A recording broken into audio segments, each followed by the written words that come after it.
Good evening, everybody, and welcome to the 2023 NHJ Annual Meeting and Hall of Fame Induction Ceremony. Great to see so many people here this evening to celebrate golf in New Hampshire. I want to thank Manchester Country Club for once again hosting this evening. They've been a great host to us for a number of years, so big thanks to the staff and membership here at Manchester Country Club for hosting the event. At this point, I'm going to ask NHJ past President Glenn Walton to come up to the stage and recognize all of our past champions here in attendance tonight.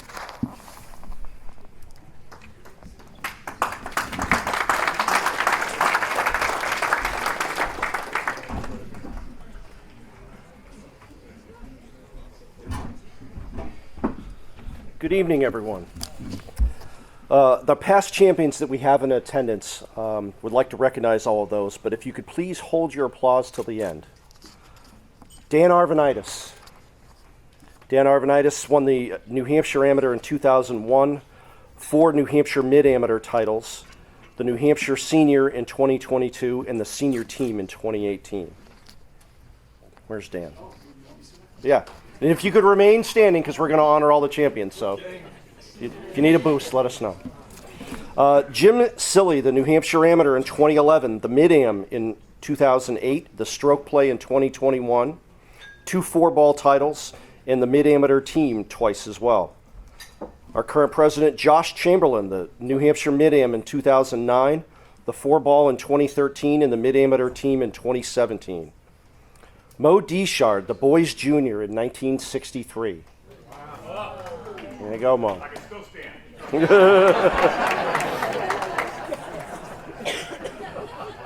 Jeremy Duhamel here from Manchester, the Players Invitational in 2023. Lori Ethier, the New Hampshire Women's Amateur Champion in 1985. Tommy Ethier, the Boys Junior in 2017. Bill Everett, the Senior Match Play in 2017 and the Senior Players Championship in 2018, 2022, and this year, 2023. Karis Fennessy, the New Hampshire Women's Amateur Champion this year, and the Girls Junior Champion in 2019 and in 20. Bill Goldstein, the Boys Junior in 1991. James Haggis, the Boys Junior, 1982. Rob Henley, the current New Hampshire Mid-Amateur Champion. Tom Hickson, the Boys Junior in 2013 and the 4-ball in 2014. Matt Keene, the Mid-Amateur Team in 2019.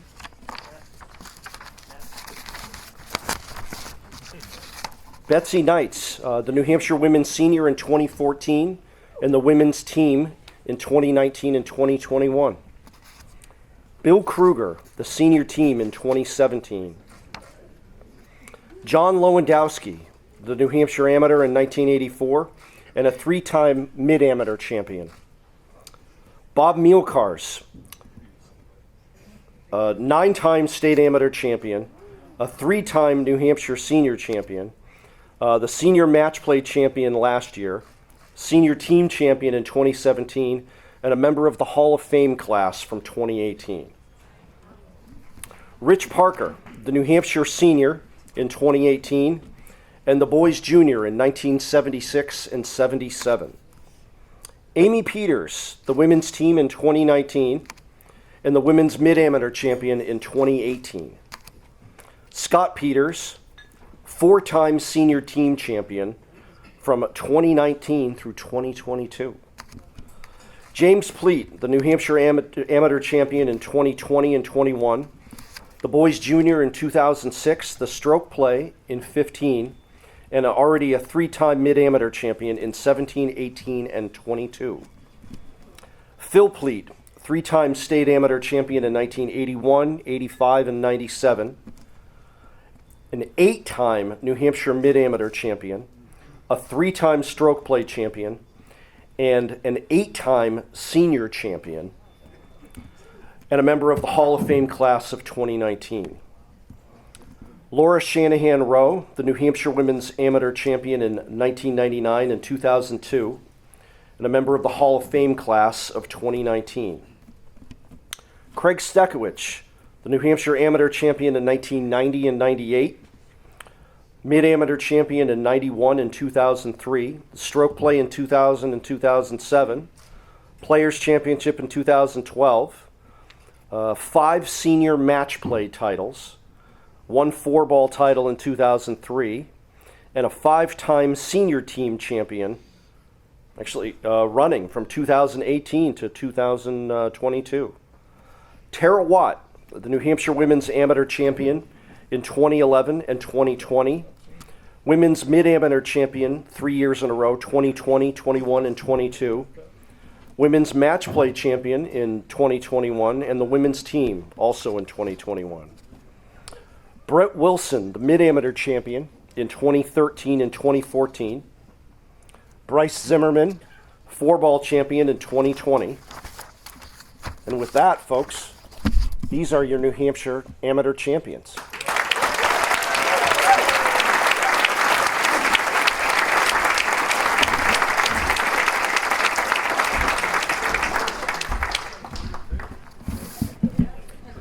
Big congratulations to all of our past champions, and great to see so many come out and be part of this evening. Right now, we are going to allow everybody to enjoy their dinner, visit with the folks at their table, and we'll restart our program here in about a half an hour, 35 minutes. So enjoy your meal. Thank you.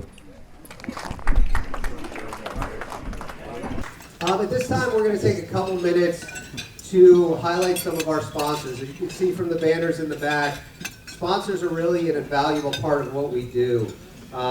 They allow us to support so many different programs and services, and also allow us to enhance those services for our members. We do have a few of our sponsors here in attendance with us this evening, and to recognize those individuals, I'm going to invite Kate Billings, our Director of Communications, up to the stage.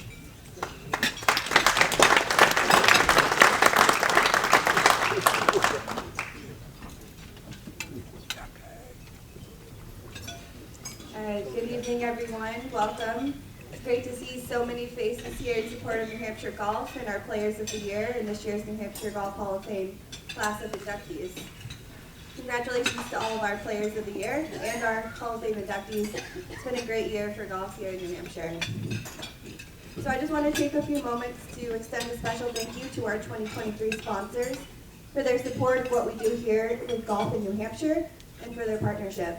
We have been fortunate enough to work with some great companies, some of which are represented here tonight. To start, we want to acknowledge and thank New Hampshire distributors, Irving Energy, and Vidu for supporting us this season.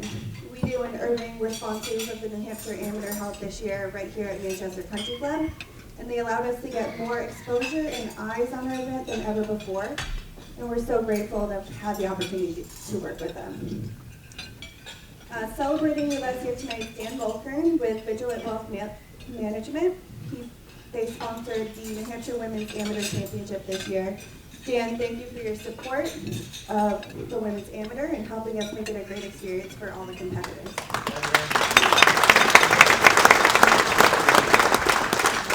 We also have Scott and Amy Peters here, who have been long-term partners of the New Hampshire Golf Association through Golf and Ski. We can't thank you guys enough for your continued support for what we do.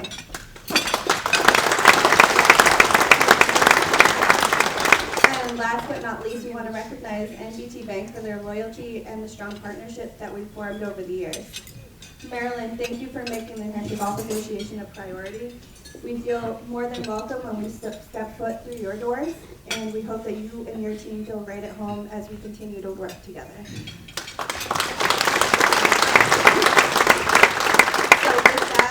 Will each of you that are here tonight please come up to accept a token of our appreciation?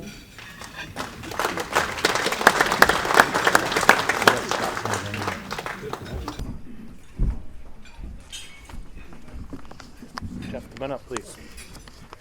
Good evening, everyone. My name is, as Matt said, is Bill Everett, and I'm the president of the McDonough Scholarship Foundation. Thanks to the NHGA for giving us a few minutes this evening to present the Stan Lenski Distinguished Service Award to this year's honoree, Jeff Ronzaville. Jeff? For those who may not be familiar with our organization, the McDonough Scholarship Foundation fundraises to provide scholarships to college-bound employees of New Hampshire golf clubs. Since 1955, McDonough awarded over $3.3 million in scholarship grants. I would bet we even have some McDonough scholars with us here tonight. The Stan Lenski Service Award is given annually to an individual or an organization who has or which has made a substantial contribution to the mission of the McDonough Foundation. There's no more deserving honoree than Jeff Rounsaville.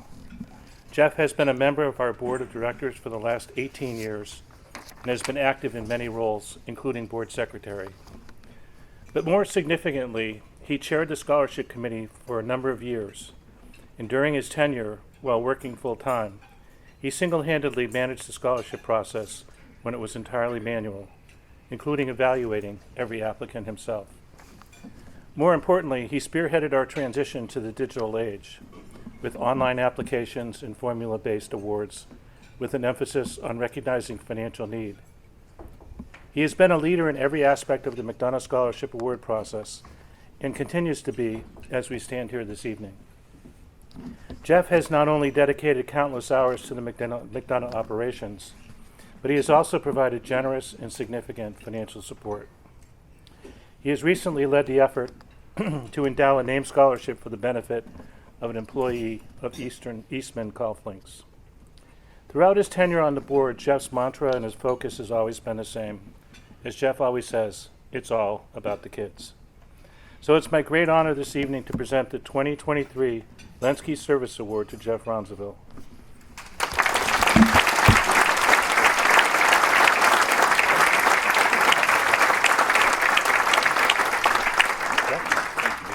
Congratulations. Well done. Thank you, Bill, and thank you to the New Hampshire Golf Association. I do have some notes here somewhere. Yeah. First, let me thank or congratulate all the NHGA champions and the Hall of Fame honorees for this year. I guess I have to recognize a few people that kind of led me to this position. First of all, my dear friend Bill Kruger. He was instrumental in introducing me to McDonough when my son was a high school student, and my son was a 4-year McDonough scholar. And then Bill introduced me to a dear past friend and also a Lenski Award winner, Jim Kinnon. And Bill said, my mantra is it's all about the kids. That came from Jim Kinnon and also Bob Erb, the old curmudgeon. So these guys were mentors of mine when I first came on the board. I have to recognize my friend Mitch Jean. If you look up gentleman golfer in the dictionary, his picture's there. I followed Mitch as board secretary and then later on as scholarship chairman. He's taught me so much about how to make things happen for the kids in this state. And then there's Wojo. He's probably the only Lenski recipient who's still active on the board. I think maybe they were trying to tell me something when they gave me this award.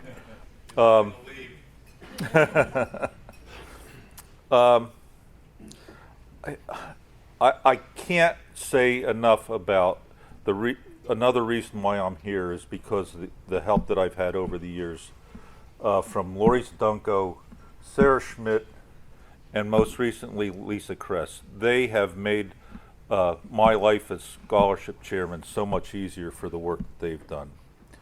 And then lastly, I can't not recognize my wife who's put up with me, especially all the times that I was complaining about these kids can't spell. So I've made many friends on the board through McDonough and around the state.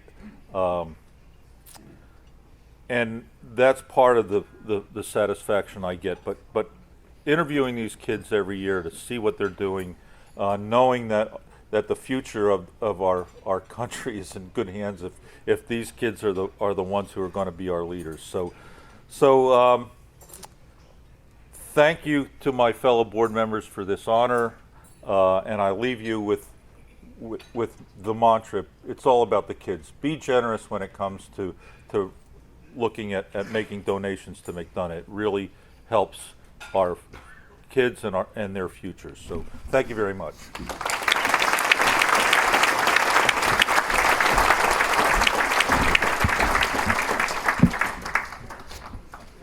Congratulations, Jeff. Very well deserved. In 2019, the NHGA created the Joe Kane Distinguished Service Award. For those that don't know, Joe was an avid volunteer, a USGA committee member, past president of the NHGA, and a staple of the golf community in New Hampshire. As many of you know, we lost Joe in the summer of 2020, but his memory lives on through this award. The creation of this award was really a testament to what Joe represented. And the 2023 recipient is an individual that I know Joe Kane respected immensely and whose accomplishments and reputation in the golf industry and amongst the New England golf family are nearly unparalleled. This year's recipient, Joe Sprague, was born into the world of golf. His father was a standout player at Holy Cross, served as the golf coach at East Providence High School, won 7 club championships at Wannamoisett, and eventually served as the executive director of the Rhode Island Golf Association. Joe did not play golf at his alma mater, Providence College, but his love of the game never wavered. After college, Joe served as a caddy on the PGA Tour for a year and a half, with the highlight coming when he was on Jeff Sluman's bag for a 7th place finish at the 1989 Greater Milwaukee Open. Joe then followed in his father's footsteps as he returned to study a postgraduate degree with the intention of becoming an English teacher. However, he took a slight detour to serve as the tournament director for the RIGA, working under his dad. What was only supposed to be a temporary position with the RIGA turned into 15 years of service, culminating with Joe succeeding his father as executive director of the RIGA in 1999. Joe's passion and dedication to the RIGA was apparent, and he was instrumental in the creation of the John P. Burke Memorial Golf Tournament, which raises more than $25,000 to support caddy scholarships. He also led the effort to create the Rhode Island Golf Hall of Fame and helped the RIGA celebrate its 100th anniversary in 2002. In 2007, Joe parlayed his success as the executive director with the RIGA into the same role with Mass Golf, where he served as ED until 2013. His time with Mass Golf saw significant changes within the golf industry as he successfully led the association through the economic downturn of 2008, and he established Mass Golf as a leader within the region and across the country. While serving as the leader of Mass Golf, Joe also gave back to the Greater Golf Association community by serving as president of the International Association of Golf Administrators in 2013. That same year, Joe transitioned to a new role as the USGA Regional Affairs Director for the Northeast. During his time with the USGA, Joe helped to implement the new USGA AGA model and served as a rules official at over 15 USGA championships. Joe's reputation within New England and across the Northeast precedes him, and he's always been an invaluable friend and mentor to the NHGA. I was also able to witness firsthand the immense respect and admiration that Joe Kane had for his friend, Joe Sprague. While the interactions may not have always been perfectly cordial, there was always an underlying appreciation of the discussion and the implied idea that both men wanted to do what was best for the game of golf. Joe, I'm thrilled that we're able to present this award to you, and I know how proud Joe Kane would be to see you receive it. It's my honor to present the 2023 Joseph Kane Distinguished Service Award to Joe Sprague.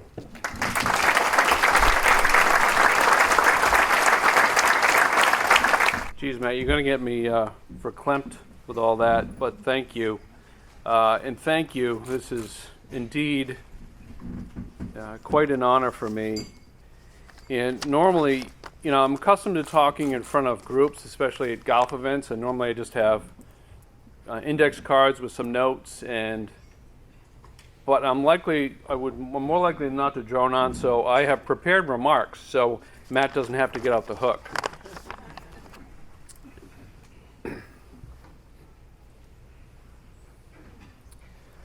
So, firstly, thank you to the New Hampshire Golf Association and the Joe Kane Distinguished Service Award Committee for this distinct honor. When Matt called me back in the middle of the summer, I thought it was just for a catch-up call, which we often would have. We did talk shop for a few minutes, and then he said, "There's actually another reason that I called. I want to let you know that you've been selected to receive the 2023 Joe Kane Distinguished Service Award." To say I was speechless would be an understatement. After chatting for a few minutes, I remember using the word flabbergasted to describe how I felt. I wasn't sure how or why I was deserving of the honor, but I'm extremely appreciative and humbled. First of all, I want to congratulate the newest New Hampshire Golf Hall of Fame inductees, Rich Parker, and to the families of Warren Tibbetts Sr. and Mike Ryan, who are here representing. I would certainly never receive any recognition for my playing prowess, so I have great admiration for those who play the game, professional or amateur, at a high level, and for the golf professionals who serve the game at the grassroots level. Well deserved to all three. Second, I have to congratulate the New Hampshire Golf Association on all your fine work over the last several years. I know that both the board and the staff have put in countless hours in making improvements to the organization. And having been a small part of helping to integrate the men's and women's associations, I know that this was a lot of work. And a special shout out to Matt Schmidt, my friend Matt. Matt started his job as executive director with the NHGA only a month or so after I began my journey with the USGA. I recall making a trip to New Hampshire in the fall of 2013 to meet him. I was immediately impressed with how sharp he was, and the proof is certainly in the pudding with the job that he's done these past 10 years, and to the fine staff that he's assembled. I now consider Matt a good friend. To be selected to receive the honor as only the third recipient of this award behind the man himself and my friend Patty Wildman is very special. And the fact that your Distinguished Service Award is named after Joe Kane makes it particularly meaningful for me. Joe is a friend of mine. He was a good friend of mine in the game and beyond. I first got to know Joe when I was executive director of the RIGA.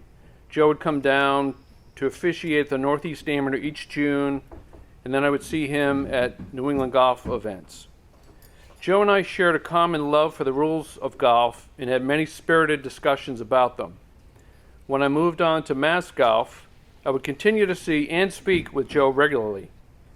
And when I joined the USGA staff as Northeast Regional Affairs Director, the familiar 603 phone number would begin to pop up even more frequently on my phone.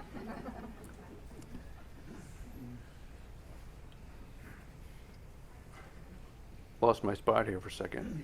There I am. They often were not short calls, but I enjoyed every one of them. I still have one of Joe's voicemails on my phone, and listen to it from time to time, and always with a smile. Joe was so proud of his part in helping to get the 2012 U.S. Junior Amateur to the Golf Club in New England.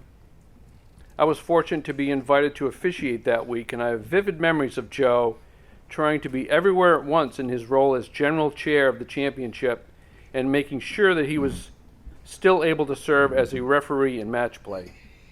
He was thrilled when he got selected to serve on the rules committee for the 2017 U.S. Senior Open at Salem Country Club, and not long after that, his focus turned to the 2022 Senior Amateur Championship, USGA Senior Am. Joe and I discussed it often, and he was very proud of the fact that the USGA was bringing a championship back to Kansas for the second time and first time since hosting the 1953 Walker Cup match. Joe may have been more excited about the Senior Am than the 2012 Junior. He relished the thought of officiating at his other home club. He told me he'd like to retire from USGA committee service after working that Senior Am. Unfortunately, it wasn't meant to be, but I was there that week and as part of the rule staff, and there were multiple remembrances of Joe at Catanzas during championship week, both by club officials and his family, who hosted a wonderful reception for USGA officials at their family home on the water in Marion, Mass. And what a party it was. I can still see Jean Kane, Joe's wife, smile from ear to ear that evening. Senior Airman Championship Director Greg St. Filippo, a fellow staff member of mine, was also in attendance. He also had great admiration for Joe. Lastly, I want to thank my family for coming this evening, my sisters Kathleen and Liz Sprague, who are here, and especially my wife Linda, who is here. Linda is a long-suffering golf administrator's wife who has been with me every step of the way in my career. She knows about the long hours, the travel, the highs, the lows. Heck, she even endured my 2-year stint caddying on the PGA Tour before we were married. I would not be here and be where I am without her, and love and support. Love you, sweetheart. And I didn't know they were coming, so I didn't have remarks, so I'm going to go just quickly. I also would be remiss if I didn't thank my fellow golf administrators, former New Jersey State Golf Association Executive Director, my friend Steve Fail, and current Executive Director and CEO of Mass Golf, Jesse Menachem. Guys, I can't thank you enough for being here. Thank you. And this award is certainly one of the highest honors, if not the highest honor of my career. It's something that I will always cherish, and it is more meaningful. It's more meaningful given that my USGA journey as a staff member will be coming to an end at the end of this calendar year. No retirement yet for me. There is a next step along the way work-wise, but I have many happy memories. So thank you again. This really is a very special honor for me. Thank you. –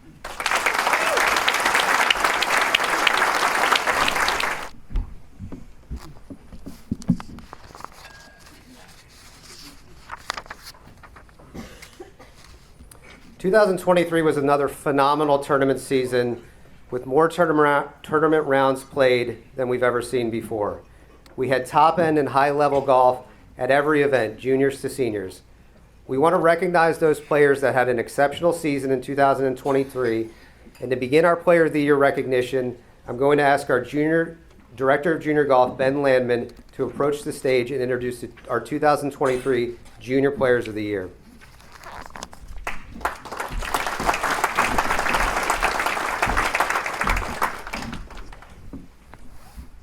Thank you, Matt.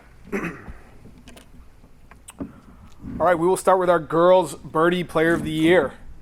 Na War. Na had an impressive second season on the junior tour. Having gotten her feet wet in a few events last season, she quickly made it herself comfortable in the girls' birdie division in 2023. Na took home an impressive 3 first place finishes this season. Her first win came at the Junior Stableford at Pease, firing a 44, which was good enough for 19 Stableford points, 17 better than the second place finisher. Na took home her second first place finish at Breakfast Hill.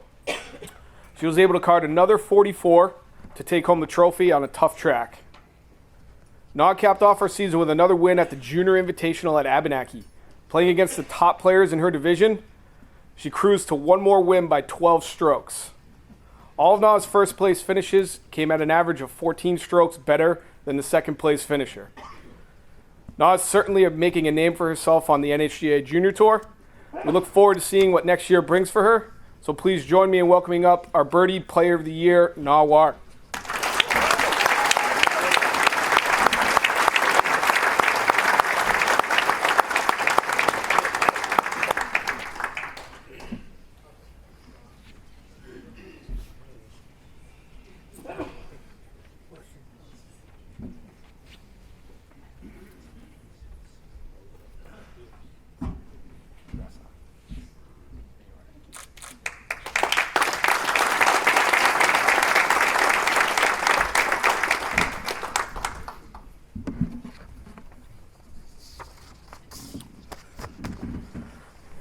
Next, we'll move on to our Boys Birdie Player of the Year. Our Boys Birdie Player of the Year was tasked at defending his 2022 Birdie Player of the Year title heading into this season. Mark Jampa came into 2023 having won 4 of the 7 events he played in last year. With a very strong field in the Birdies Boy Division in 2023, Mark had his work cut out for him. Mark got his season started off on the right foot. He grinded out a win in a playoff against Wyatt Churchill at the Junior Tour at Canterbury Woods. Mark followed this up with a win at the Junior Stableford at Pease and a win at the Hoodcroft Junior Open, shooting 40 and 42 respectively. With 3 wins under his belt heading into the Mike Ryan Memorial, Mark was primed for a repeat win.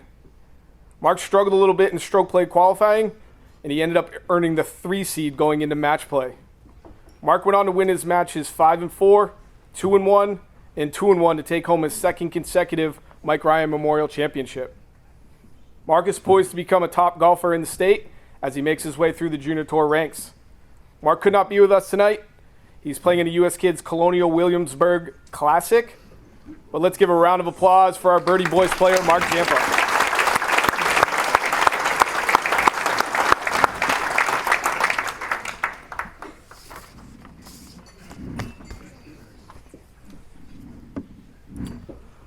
On to our Prep Girls Player of the Year.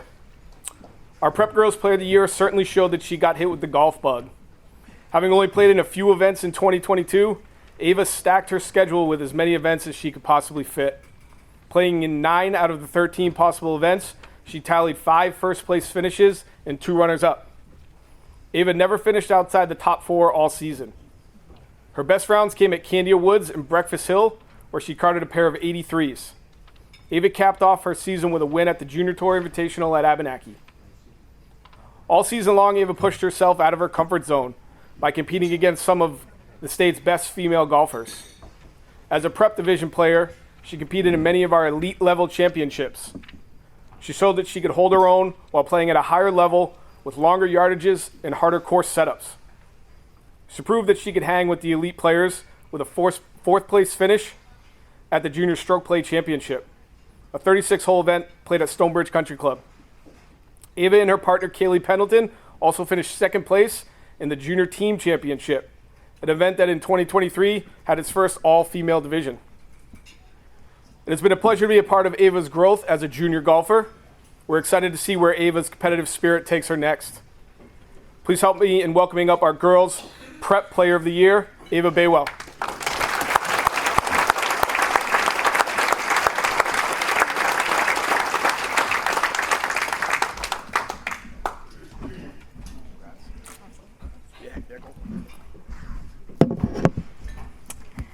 I am so honored and humbled to be receiving this award, and I would first like to express my heartfelt gratitude to the NHGA and Ben Landman and the others who helped organize the tournaments that brought us all here today.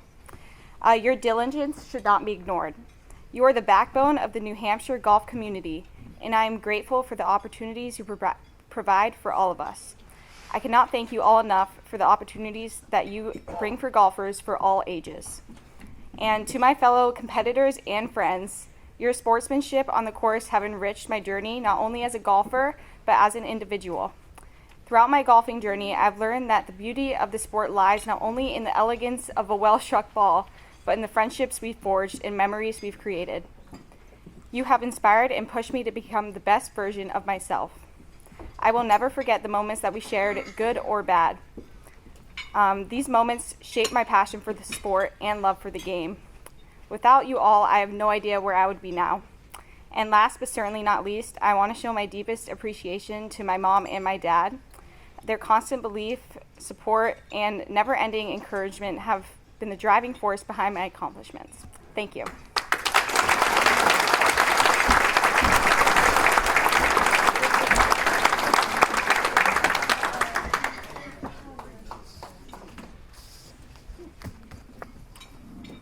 Moving on to our Prep Boys Player of the Year.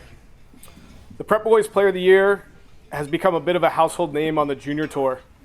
Zach Nelson has made himself very comfortable as a top player in his division each year. Zach has won his respective Division Player of the Year 5 out of the last 6 years. Going into this season, he had a goal of defending his Prep Player of the Year title from last season. Zach's first win came in extra holes at Newport Golf Club, where he edged out Greg Gagnon on the 19th hole. He picked up a couple top 3 finishes before finding his next first place finish. Shooting 76 at Candia Woods, 8 shots better than the second place finisher, Zach was back in the win column. The Prep Boys points race came right down to the last event of the season, the Junior Invitational at Abenaki. Zach trailed Greg Gagnon by 45 points going into Abenaki. Knowing he needed a win to give himself a chance to repeat, Zach went out and fired a 76 to get himself enough points to take the top spot again. Additionally, Zach's Concord High School golf team won the Division I state championship. So as a proud Concord alum myself, it's my pleasure to bring up Boys Prep Player of the Year, Zach Nelson.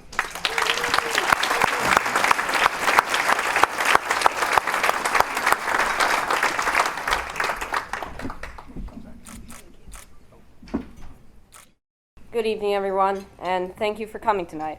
It's an honor for me to be here tonight and receive this award. The 2023 NHGA season has been wonderful this year. I've had a lot of fun playing in their events this season. I've made some new friends, had a lot of close matches, and had fun every second. This season, I had 2 favorite tournaments. One was the Mike Ryan, because I enjoy the match play format and going head-to-head with different competitors. The other was the Junior Tour Invitational, because I went against the best of the best for the division and had to sink a clutch putt on the final hole with everyone watching to win it. That was an exciting moment for me, one I won't soon forget. I would like to thank Director Ben Landman for running an excellent tour. Without him organizing these events, I would not have these opportunities and I wouldn't be here now. I would like to thank my whole family for all their love and support, my golf coach, Patrick Laughlin, for his training and guidance. I'd also like to give a special thanks to my dad for driving me all over New Hampshire for these events and continuing to support me on my golf journey. Thank you all again for coming and have a great rest of your night.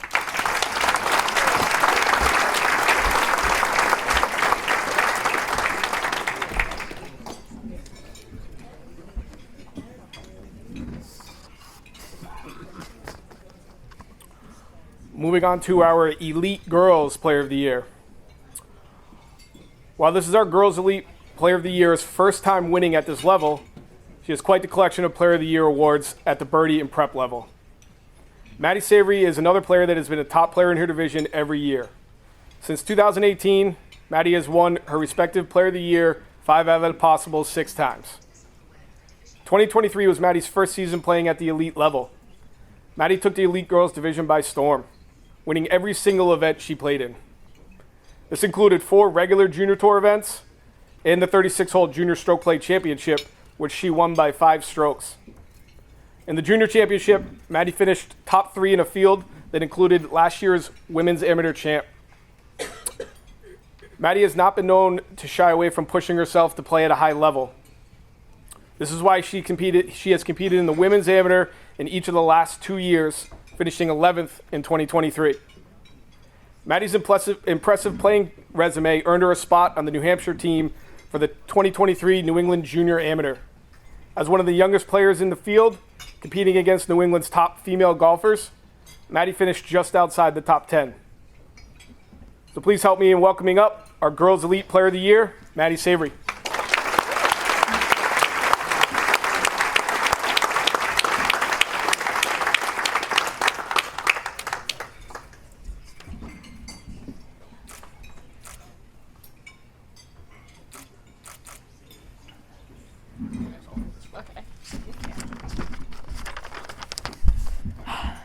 Good evening. I want to thank the NHGA for another wonderful golf season. I'm always a little sad when the season ends, and this year is no different. Matt, thank you for continuing to lead such a fantastic golf organization for New Hampshire. Thank you, Ben and his team, for providing wonderful courses to play and a great variety of tournaments for junior golfers. It was so much fun to go to each event and be greeted with such kindness by the NHGA staff and interns. It was especially great to see Kaylee as an intern this year. She always had a smile on her face and made the players feel welcome and excited to be there. Even though I played mostly in junior events, I'd also like to congratulate Darren on his on a great first year season as Director of Women's Golf. I had the honor of playing in the Women's State AM tournament and would like to thank Darren and his team for such a well-run event. The hard work you put into the tournaments is greatly appreciated. I'd also like to thank my parents and sister for taking me to all the tournaments I play in. To my coaches Patrick Gauquelin at Golf 360 and Phil Davis at Beaver Meadow, I wouldn't have had my success without you. Thank you. One of my favorite events of the year was the Junior Stroke Play Championship at Stonebridge. This event, along with other multi-day junior events, is helping us to develop as golfers. In a small northern state like New Hampshire, it can be difficult to get noticed as a junior golfer, and I appreciate that the NHGA makes the effort to have these multi-day tournaments so we can be more competitive with golfers from all around the country. Kinsey, although I don't see you at the tournaments as often, I always enjoy it when I get the chance to see you. You've always been so supportive and encouraging to me, and you'll always have a special place in my golf journey. The game of golf has so much more value than just competition. Being an inspiration to others by having integrity and honor is more important than being an inspiration through great play alone. As I remember those who inspired me when I first began playing, I hope that I can also inspire young golfers through kindness, respect, hard work, and love of the game. Thank you.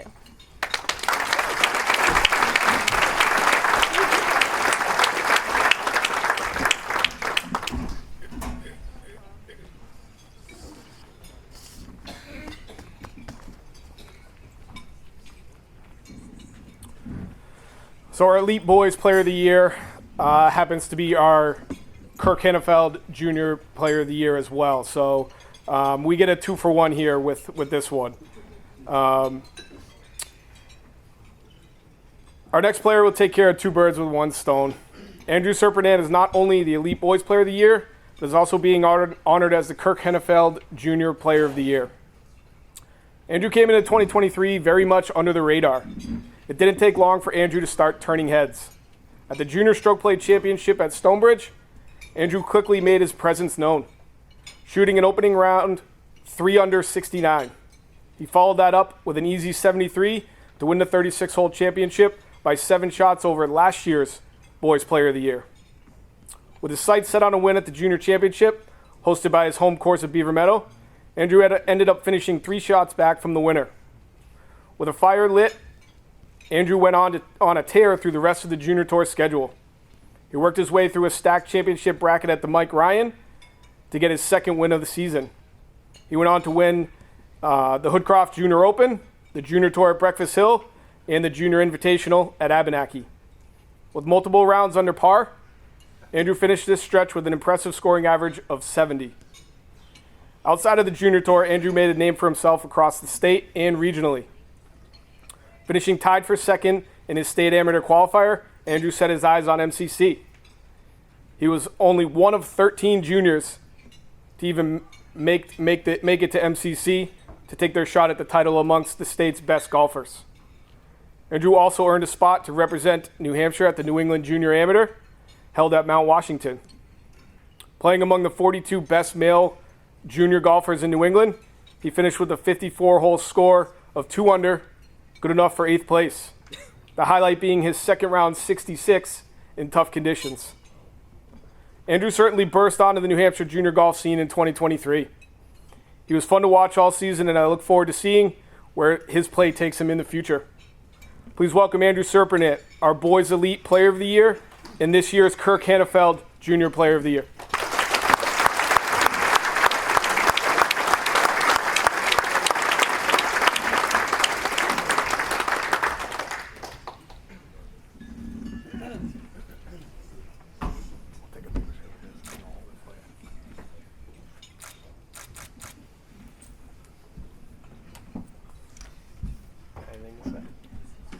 I got a little song. Alright, let's do it.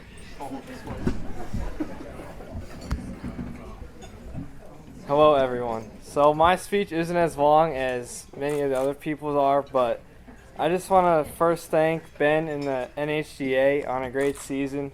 And like he said, coming from the bottom, it was a great tour. And I'd like to thank my family for the support this year, And I'd also like to thank Patrick, my golf coach from Golf 360, for helping my swing over the winter. And I can't wait for next year, and hopefully it goes as good as it did this year. Thank you.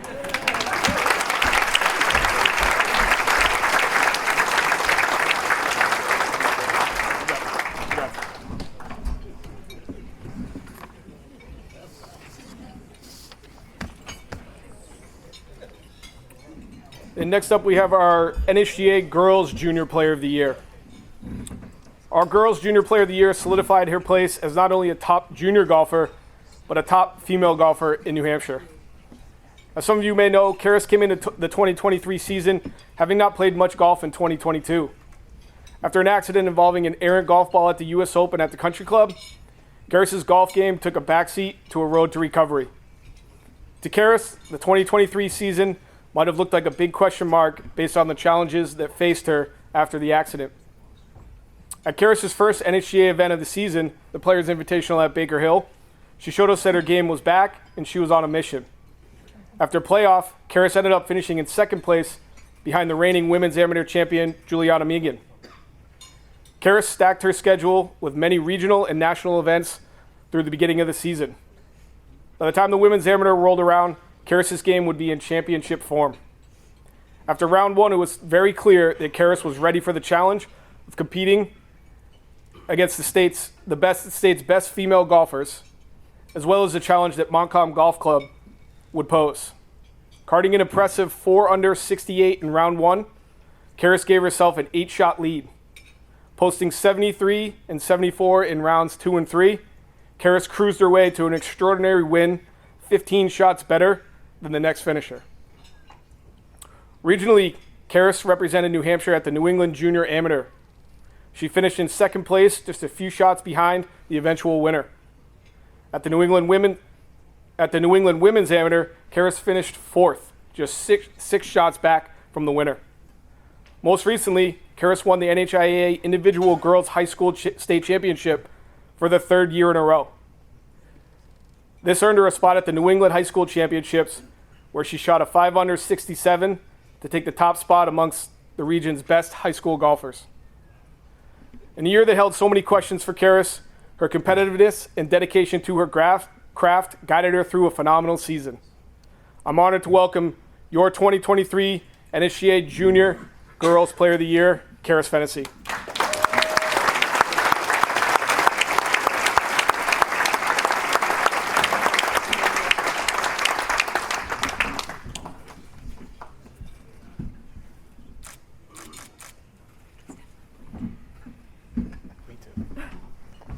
Good evening, everyone.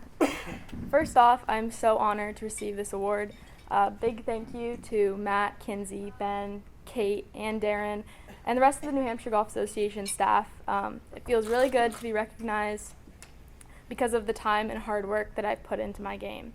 With that being said, I would not be where I am today without the unconditional support of my coaches, family, and friends. I'd also like to express my appreciation to the entire membership at Chico Country Club. The community there has been a source of inspiration and support. Thank you again for this honor. I look forward to a future filled with even greater challenges, victories, and the continued joy of playing the sport that I love.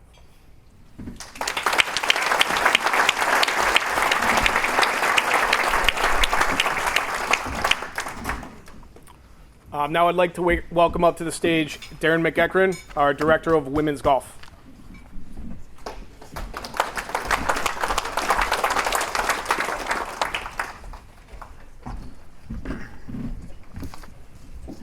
Good evening, everyone, and thank you for coming out. This is my first time being at this Hall of Fame dinner, so I hope everyone's enjoyed it as much as I have so far. After capturing Player of the Year honors last season, Kat Bordeaux used her 2023 to continue to elevate her status as one of the premier women golfers in the state. She jump-started her 2023 season with a 3-stroke win at the Women's Weekly event at Hoodcroft and proceeded to add 2 more stroke play victories, one at Newport Golf Club and one at Denbray Golf Course. Sorry, I'm a little tall. I don't know if you can hear me. At the Women's Amateur Championship, although she was no match for Karis, as Ben just alluded to, Kat battled against a tough golf course and an even stronger field on her way to a fourth place finish. A few short weeks later, she went up to Ridgewood Country Club and competed in the Women's Mid-Amateur Championship. After an impressive first round 73, Kat took a 5-stroke lead, and once the 36-hole championship was completed, she ended up winning by a whopping 9 strokes, excuse me. This was her second championship of the year, as she also took home the senior division title at Lockmere Country Club in the Women's Senior Championship. Some like to say it's quality over quantity, but for Kat, it's a combination of both. Playing in 13 events this year, Kat totaled 7 victories, 3 runner-up finishes, and never found herself lower than 5th place at any tournament. She's a consistent supporter of NHJ events and is truly a great competitor. Unfortunately, she was way smarter than all of us and has made her way down to Florida enjoying the warm weather. But please join me in congratulating your 2023 New Hampshire Golf Association's Woman Player of the Year, Kat Bordeaux.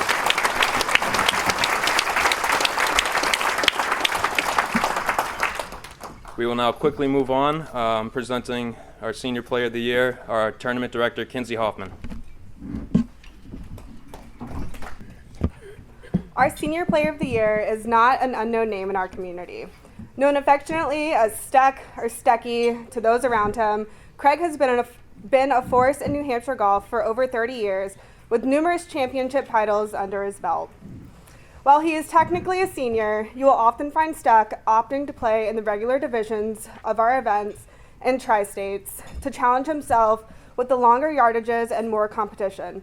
The sheer fact that he can play in a different division and still capture the title of Senior Player of the Year is another accomplishment all on its own. The name Stekowicz must be synonymous with consistency because you will always find him at the top of our leaderboards regardless of the event. This season, Steck displayed dominance in winning the Senior Match Play Championship without any of his matches ever making it to 18 holes. He once again made it to match play in the State Amateur, where the competition gets tougher and tougher each year. Steck finished in the top 3 at the senior team, top 5 at the Stroke Play Championship, and in the top 10 at the Mid-Am, often earning the title of low senior in each of these events. If you ever get the chance to, it is truly incredible and fun to watch Steck out on the course and in his element. He is dialed into the game, but will still smile and crack a joke with us as we drive up, unless he's putting. If we pull up and Steck's on the green, Kate or I, mostly Kate, is getting accused and blamed that we've cursed him if he 3-putts. Regardless, Steck, and in all seriousness, I think the curse has been lifted because you've had another incredible year of golf. Please join me in welcoming up for his 4th Senior Player of the Year award, Craig Stekowicz.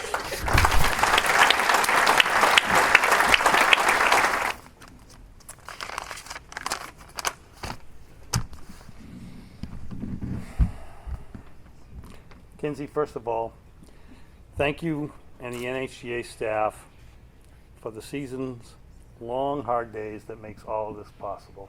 We appreciate it. I've been a member of the NHGA family for nearly 40 years now, and I've been participating, competing, winning a bit, and losing a whole lot more, but loving it all the while. I've garnered an awful lot of really great friendships here, and both young and old, and it's just been fantastic. But for you senior guys out there, Scotty, Danny, wherever you are, Phil, Bob, Bill, Jenks, and the rest of you guys in that bunch,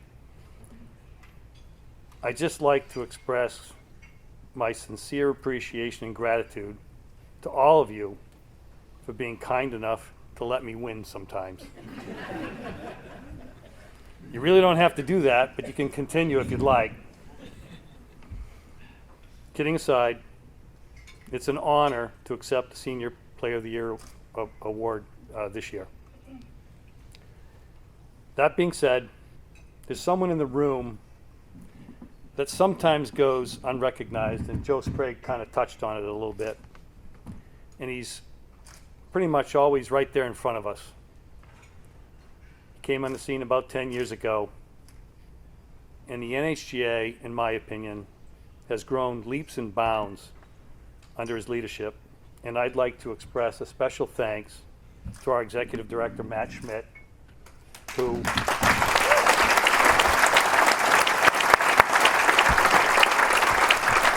he's just done a great job, Matt.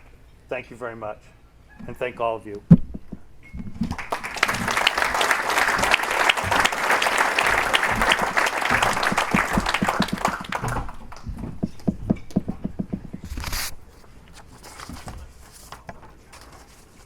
Alrighty. On to our Player of the Year. Moving back to New Hampshire only a couple of years ago, the NHGA first saw Rob at last year's State Amateur at Abenaki, where he made a strong first impression. Not because he was medalist that year, but because of his straw hat that he always wore and how incredibly nice he was always being. This year, Rob earned the 21st seed in the State Am and battled his way all the way to the final match, beating out strong New Hampshire players on his way. Rob played some very consistent golf and took this year's champion, Jack Pepin, to extra holes after a 36-hole match, earning the runner-up title. In the Stroke Play Championship, Rob had another solid run, shooting even par over the 3-day championship, taking the runner-up spot again. Outside of New Hampshire, Rob brought his talents to a U.S. Mid-Am qualifier down in Mass, where his score was good enough to take him to a playoff, where he earned an alternate spot for that championship. After a season of what seemed like runner-up titles, Rob knew exactly what he wanted when he stepped up to the first tee at this year's NHGA Mid-Am Championship. He was dialed in, and the scores proved it. Rob captured his first NHGA championship with an extremely impressive 9 under par for the total tournament. While Rob is a profoundly talented player that we are so excited to have back in the state, he does have a secret weapon out on the course. It wouldn't be a Rob Henley round of golf if there wasn't a hot dog or two waiting for him either at the turn or showing up on a random tee box here and there.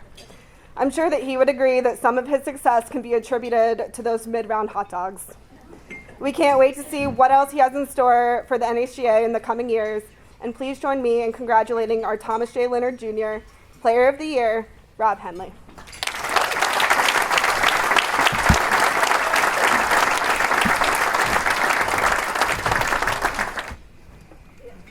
So, as Kinsey alluded to, I like hot dogs. So I'd like to start by thanking all of the concession vendors at the various courses this year who served up fantastic dogs all year at the turn. All right. But seriously, this is my second year playing New Hampshire golf, honestly, and it was a fantastic year. Just piggybacking on some of the stuff that Craig said, I mean, this is just a fantastic community of people that play golf here in New Hampshire. I've made a lot of new friends who I know will be friends for a long time. And thank you again to the New Hampshire Golf Association for putting on fantastic championships all year. Especially the one here at Manchester. The course was just fantastic, and it was a great week all around. I want to also thank my wife, who's not here today. After the AM and the stroke play, she was like, "What the heck? You spend all this time playing golf and you keep coming in second place." So I had to get the win at the Mid-Am to kind of get her off my back. My parents are here tonight, Joe and Kim. My dad, he taught me the game when I was a young kid. He also shares the shameful family record of runner-up in a state amateur. He was the 1979 Mass Am runner-up. So I hope someday that I can get the family belt on that one, but we'll see. I also want to talk briefly about Rich Parker, who we're honoring here tonight. Coach, he was my coach in college. He just taught me so much about how to play this game. And, you know, I'll tell a couple of quick stories, I guess. So we're standing on the I'm playing with my buddy Alex in college. We're freshmen year or whatever. Alex blasts one into the right woods, and coach comes up to Alex. He goes, "Alex, good golfers, they miss here and they miss here." And he's pointing to like the left and the right sides of the fairway, and we look at each other. We're like, "What the heck? Like, how are we supposed to do that?" But that's how we thought about golf. It was like, you know, simplify things, reduce your misses, and it makes things so much simpler. And then one other quick story I want to just mention. So Coach has like a torn tendon in his foot, and I'm out playing golf at Sunapee about a month ago with a couple of other guys who played on the golf team, and you know, one of them's a lefty, and he's putting. He has like a 30-foot putt. He putts it 20 feet by, and he's like, "What the heck? I thought that putt was uphill." And coach is like, "Try it again." So he putts it again, puts it 18 feet by.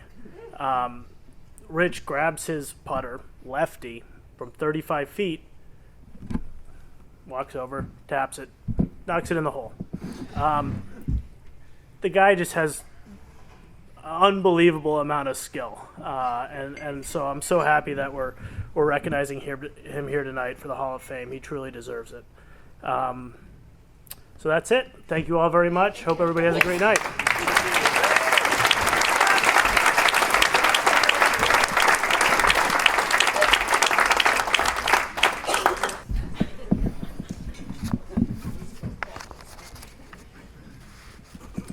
All right, on to our Hall of Fame inductions.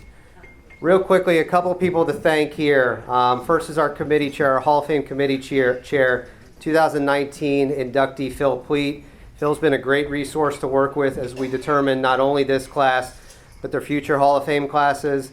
And I also want to recognize the current Hall of Fame committee, Tim Locke, EJ Che, Lori Ethier, and Bob Mielkars. Thank you all for your support and willingness to serve on the committee. Our first inductee this evening is an individual that has an exemplary playing record and who is a staple of the New Hampshire golf community. Please welcome Joel St. Laurent and Lori Tibbetts to the stage to introduce our first inductee, Warren Tibbetts.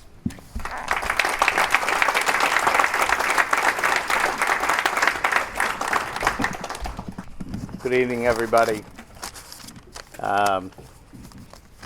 This is my first Hall of Fame dinner. Thank you to the NHGA. You really put on quite a night here. And I also want to thank the Tibbetts family for giving me this opportunity to talk about my great friend, Warren. It's kind of difficult to put a half a century's career into 3 to 5 minutes is what I was told. That was my time limit. I could keep you here all night talking about the Big T. That's really kind of the name that everybody remembered him by, is the Big T. When he came to play in the Friday afternoon hatreds at Green Meadow, he was known as Jungle Tibbetts. Because when we would play on the number 2 golf course, the Jungle at Green Meadow, he was most dangerous after driving the ball into the woods. From the middle of the fairway, he might make a par, make a bogey or something, but from the woods, there was nobody like him. He would curve shots and run them up there and hit them high and hit them low, and next thing you know, he's got a birdie and he's just moving right on. So that was his name in Nashville golf circles. Later, I found out he had another name, and the only one in this room who knows it besides me is my wife. Warren took a particular liking to my wife because she was Tommy Leonard's daughter. So Bruce Doby, who's in the New England PGA Hall of Fame. And long before he got into the Hall of Fame, he was a Hall of Fame character. And he used to call Warren Mr. Hemingway. And I'm thinking like, geez, I didn't know that Warren was into Ernest Hemingway. Well, it turns out he wasn't.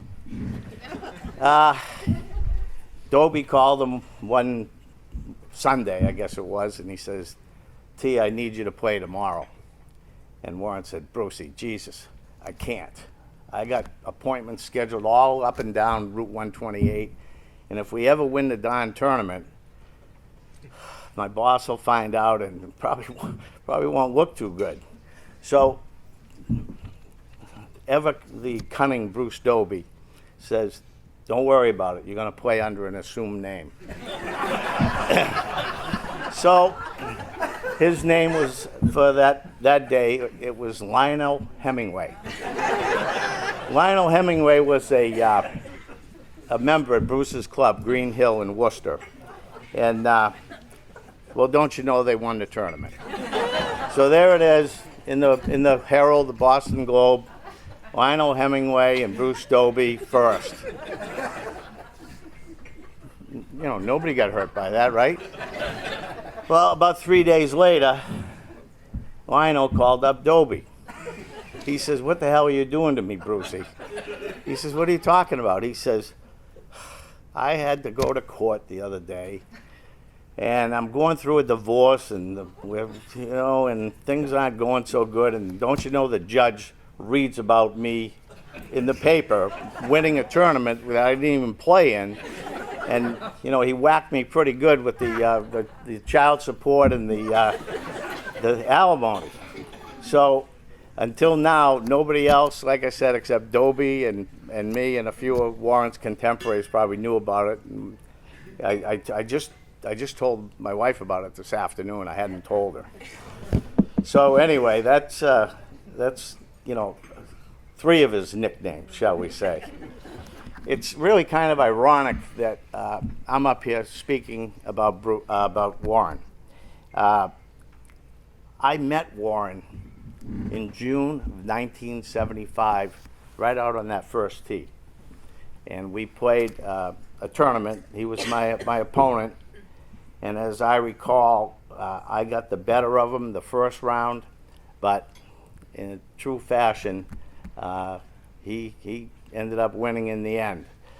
I also played my last round of golf with Warren, and I believe it was in the summer of August or so, 2007, right here. Kip was there, and Kip's son, Warren III. That was our foursome. And I have a picture somewhere. I can't find it. Remember, we took it at the Snack Shack, and we had a great day. My son was working here then, and Warren had hit two great wood shots on the ninth hole.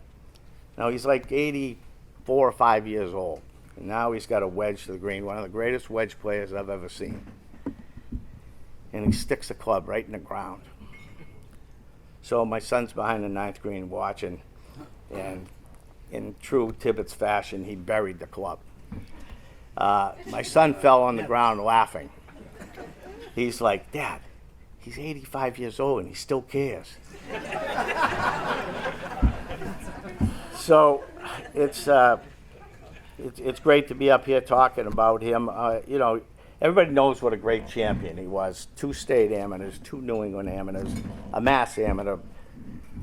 A little known fact, I believe there was a Bermuda amateur that he won. I don't know how many times he was Manchester City champ. He was classy, he was stylish, and like I said, one of the best iron players that I've ever seen. But throughout all of that, he was a true gentleman to the end. He was a great, great playing partner.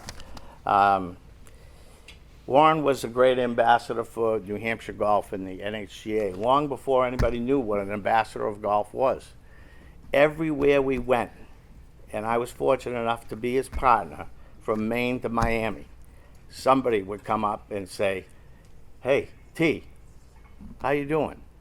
And we'd be at Pinehurst, or we'd be, anywhere. Somebody always knew him. We would hear it time and again on the range or the practice screen before we played. So later on, I was at Bay Hill playing one day, and Mr. Palmer found out that I was from New Hampshire. So he came up to me and he says, hey, my best friend from college was a member at Bay Hill, so that's how we came to have this conversation. He goes, any chance you know a guy by the name of Warren Tibbetts? I says, as a matter of fact, I do. I'm going to play golf with him in West Palm Beach tomorrow. And he says, well, be sure to give him my best. So the greatest ambassador of golf of all time is recognizing our greatest ambassador. I thought that was pretty darn good. That only goes to show you that Warren was not just a New Hampshire guy. Everybody knew him. So a couple quick ones before we close this up. He truly loved golf like no one I've ever met. And unfortunately, a lot of the younger people here never got to meet him, and that, I'm sorry, that's truly your loss. Every morning, Saturday morning, 9 o'clock, for a number of years in the 80s, I would call him up and say, hey, T, can you play on Monday? Yep, most of the time. Where is it? What time? Okay, I'll meet you there. So you say, well, what's the big deal about that? Well, he was living in West Palm Beach at the time. So he would zoom up here, and poor Lori would have to go get him at the airport and, give him transportation to the Pro-Am. And, he was, like I said, a world-class amateur, but he's playing with all these reprobates from Green Meadow that I used to hang with. He's rushing up here at his own expense to play with, guys like the Prince, Soil Stanley, the General, Bwana, Evil, Rat, and Muffin. Those were the best times that I ever had with Warren, because he had an underrated sense of humor, and he would love to needle these guys and, just drive them crazy, because they even, he was past his prime, but they still couldn't beat him. I want to thank everybody for coming out here tonight to truly honor one of golf's great gentlemen, and really, the state of New Hampshire should be just proud to call him their native son. I was very fortunate to have been his partner for over 30 years. And I remember so many times where I wasn't mad at him, but he'd be kind of playing so-so, and I'd just go, come on, T, we need something here. So I remember we were playing up at White Mountain, and the last hole he's in the bunker, and I says, get it close. He stepped back from the shot. He says, get it close? If I'm going to get it close, I might as well knock it in. Well, don't you know he did. And we ended up winning the tournament by a shot. So our game needs more and more people like Warren Tibbetts. We have a bunch of great players tonight, honoree, Mike Ryan, who was, a PGA member like myself, and he was, I served on a number of committees with Mike. He was the voice of reason. I could run a little hot, as some of you might know. But Mike would say, now, let's break the news to him this way, and it would just make so much sense. And I'd relent, and I'd go, well, I'm just not that patient. I want to honor Coach Parker. Took good care of my godson while he was up there at Dartmouth. But I want to also remind people how well he could play. I mean, this guy could really play. And I remember one round where I played with him at Derryfield. He may or may not remember this. I would guess he won't remember it, because he had to lay down in between shots. I guess he was really tired. But as I recall, he still shot 65. So again, thank you for giving me this chance to talk about my great friend. And he certainly deserves this Hall of Fame induction, as do Mike and Rich. So thanks again. It's been a great night, and I'll cherish this forever.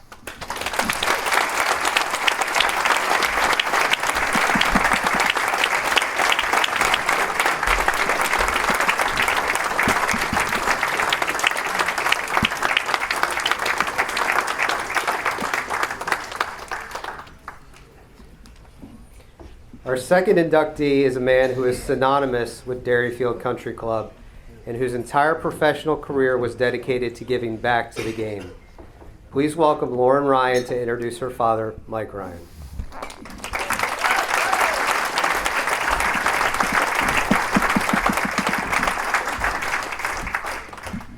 Thank you, Matt, and thank you to you all, and congratulations to all those recognized tonight. I'm honored to stand here this evening on behalf of my dad. Also with me to accept this honor on his behalf are my mom, Bonnie, my sister, Kristen, and her husband, Jeff, my husband, Brett, and my dad's sister, Betty Nicoletta. My dad would be incredibly honored to accept this award, though given his humble nature, we can almost guarantee that if he were here tonight, he would start off by recognizing his numerous deserving colleagues and by stating that there are so many just as, if not more deserving than him. And he would have meant every word of it. He had so much respect and admiration for his fellow New Hampshire PJ professionals. He was a man of few words in most situations, but if you ever had a chance to sit and talk with Mike Ryan, he was full of knowledge and wisdom and innovative ideas. So tonight, I'm here to sing his praises for him. Early on, it looked like Mike would follow a career in baseball, but after a few summers spent up at Caddy Camp at Wentworth and Jackson, New Hampshire, it became clear that golf was his true passion, and he earned his PGA card in 1981. He quickly started making his mark in the golf community, first settling as assistant golf professional at Salem Country Club before moving his career, knowledge, and love of the game to courses around New Hampshire, like Plaswa, it will always be Plaswa to many of us, and Beaver Meadow, and eventually becoming head professional at Dairyfield Country Club, where he would spend the next 23 years. Mike found his love for junior golf while working at Beaver Meadow. I think he would have given all of his wisdom and energy to junior golf if he could have. He loved to grow the game, loved to get kids excited about the good shots, and even more that it was okay to have the bad shots too. It's what makes you a better golfer. But to also teach them that you can learn a whole lot about yourself and others during 18 holes. We know it would have been the ultimate honor to my dad when the Red Ryan CYO was renamed the Mike Ryan Memorial. The resurgence of juniors who come out to play is a true testament to his contribution to the junior game in New Hampshire. Along with junior golf and his passion for teaching Along with junior golf and his passion for teaching, one of his biggest prides was bringing one of the first golf simulators to the area, providing his community with golf all year round, while also providing him and his colleagues a space to teach on site. It's the most fulfilling honor to continue in my father's footsteps and carry on his legacy at the Mike Ryan's Indoor Golf and Learning Center at Dairyfield. As with others being recognized here tonight, we view this award as a symbol of my dad's determination, perseverance, and admiration for the sport. He would also no doubt want to highlight the people in his life who supported him in pursuing his passion and making a career out of the game he loved and respected so much. With that, I want to acknowledge a few of those people in my father's life that I know made a huge impact on his career. To the NHGA and the NHGA Hall of Fame Committee, there are a lot of well-deserving ladies and gentlemen in this room, and we are humbled and honored by your recognition of him tonight. To the Dairyfield Country Club, its community and members, Dad called you home for 23 years. He made lifelong friendships at Dairyfield. He took pride in the membership he built in the Men's and Women's Association that went alongside that. You were the reason behind the Save Dairyfield project. You kept him motivated, and he has you all to thank. To Mike's fellow New Hampshire PGA professionals, the people that became like family to him, you all are a huge reason why he always looked forward to Monday Pro-Ams. You're also why he looked forward to every August when friends and family would gather for the section championship in North Conway. He's thankful for each one of you, and you all pushed him to be better. To Rich Tebow, Kristen and I always loved hearing about the early days of Dad's golf career with you by his side. You and Dad had a very unique and special bond. We know how much he learned from you and respected you, both golf-related and beyond. He would also want to recognize his parents, Bill and Alice, who nurtured his love for golf from a young age, and his three sisters, Betty, Jane, and Kathy. When I asked my Aunt Betty for a memory that stands out to her, she spoke of times like the annual Ryan Family Golf Tournament, or when he would take his nephew John to the range, or how proud his mom was to show off her son, the golf pro, at the local course. But what stuck with me most was how she expressed Mike's love for the game. His natural love for the sport left him always wanting to share it with others whenever he could. Enjoy around with family and friends, no matter their ability, while encouraging all levels to just focus on their own game and not anyone else's. It was a joy for his family to see Michael in a profession he loved so much. He had a big heart and desire to see others learn to love the game just as much as he did. And finally, he would want to recognize his three girls. Kristen, Dad never pushed either of us to get into golf, so it never bothered him that you didn't play. Though I think he did enjoy that you loved riding around with us to still make it a family affair. In fact, I think he liked not having both daughters play. He always wanted both of us to follow our own dreams and passions, and I think that kept him connected to what was most important about golf for him, the love and the joy.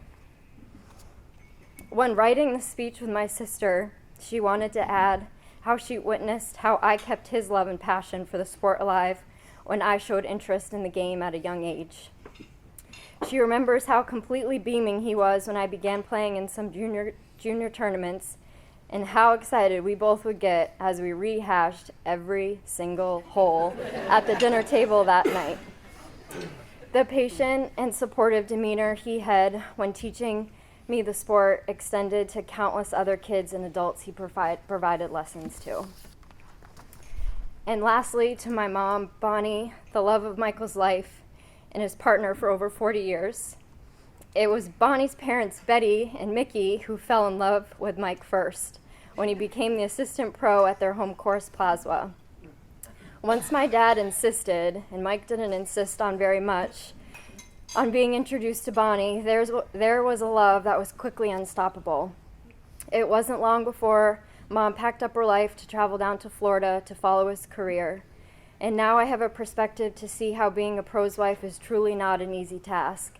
Countless summers spent juggling a golf pro schedule while raising Kristen and I to the winners of odd end jobs. Your endless support, guidance, and unwavering love, including your own love of the game and watching him play, never went unrecognized by him.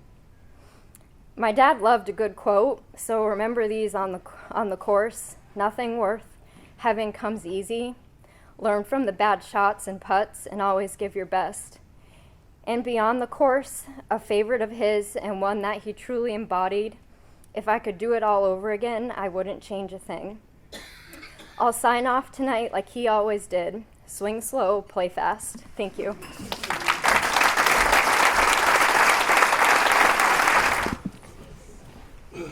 Our final inductee this evening may be one of the most accomplished, talented, and decorated athletes in New Hampshire history, but his successes on the golf course are in many ways unmatched. Please welcome Marty Brown to the stage to introduce our final inductee, Rich Parker.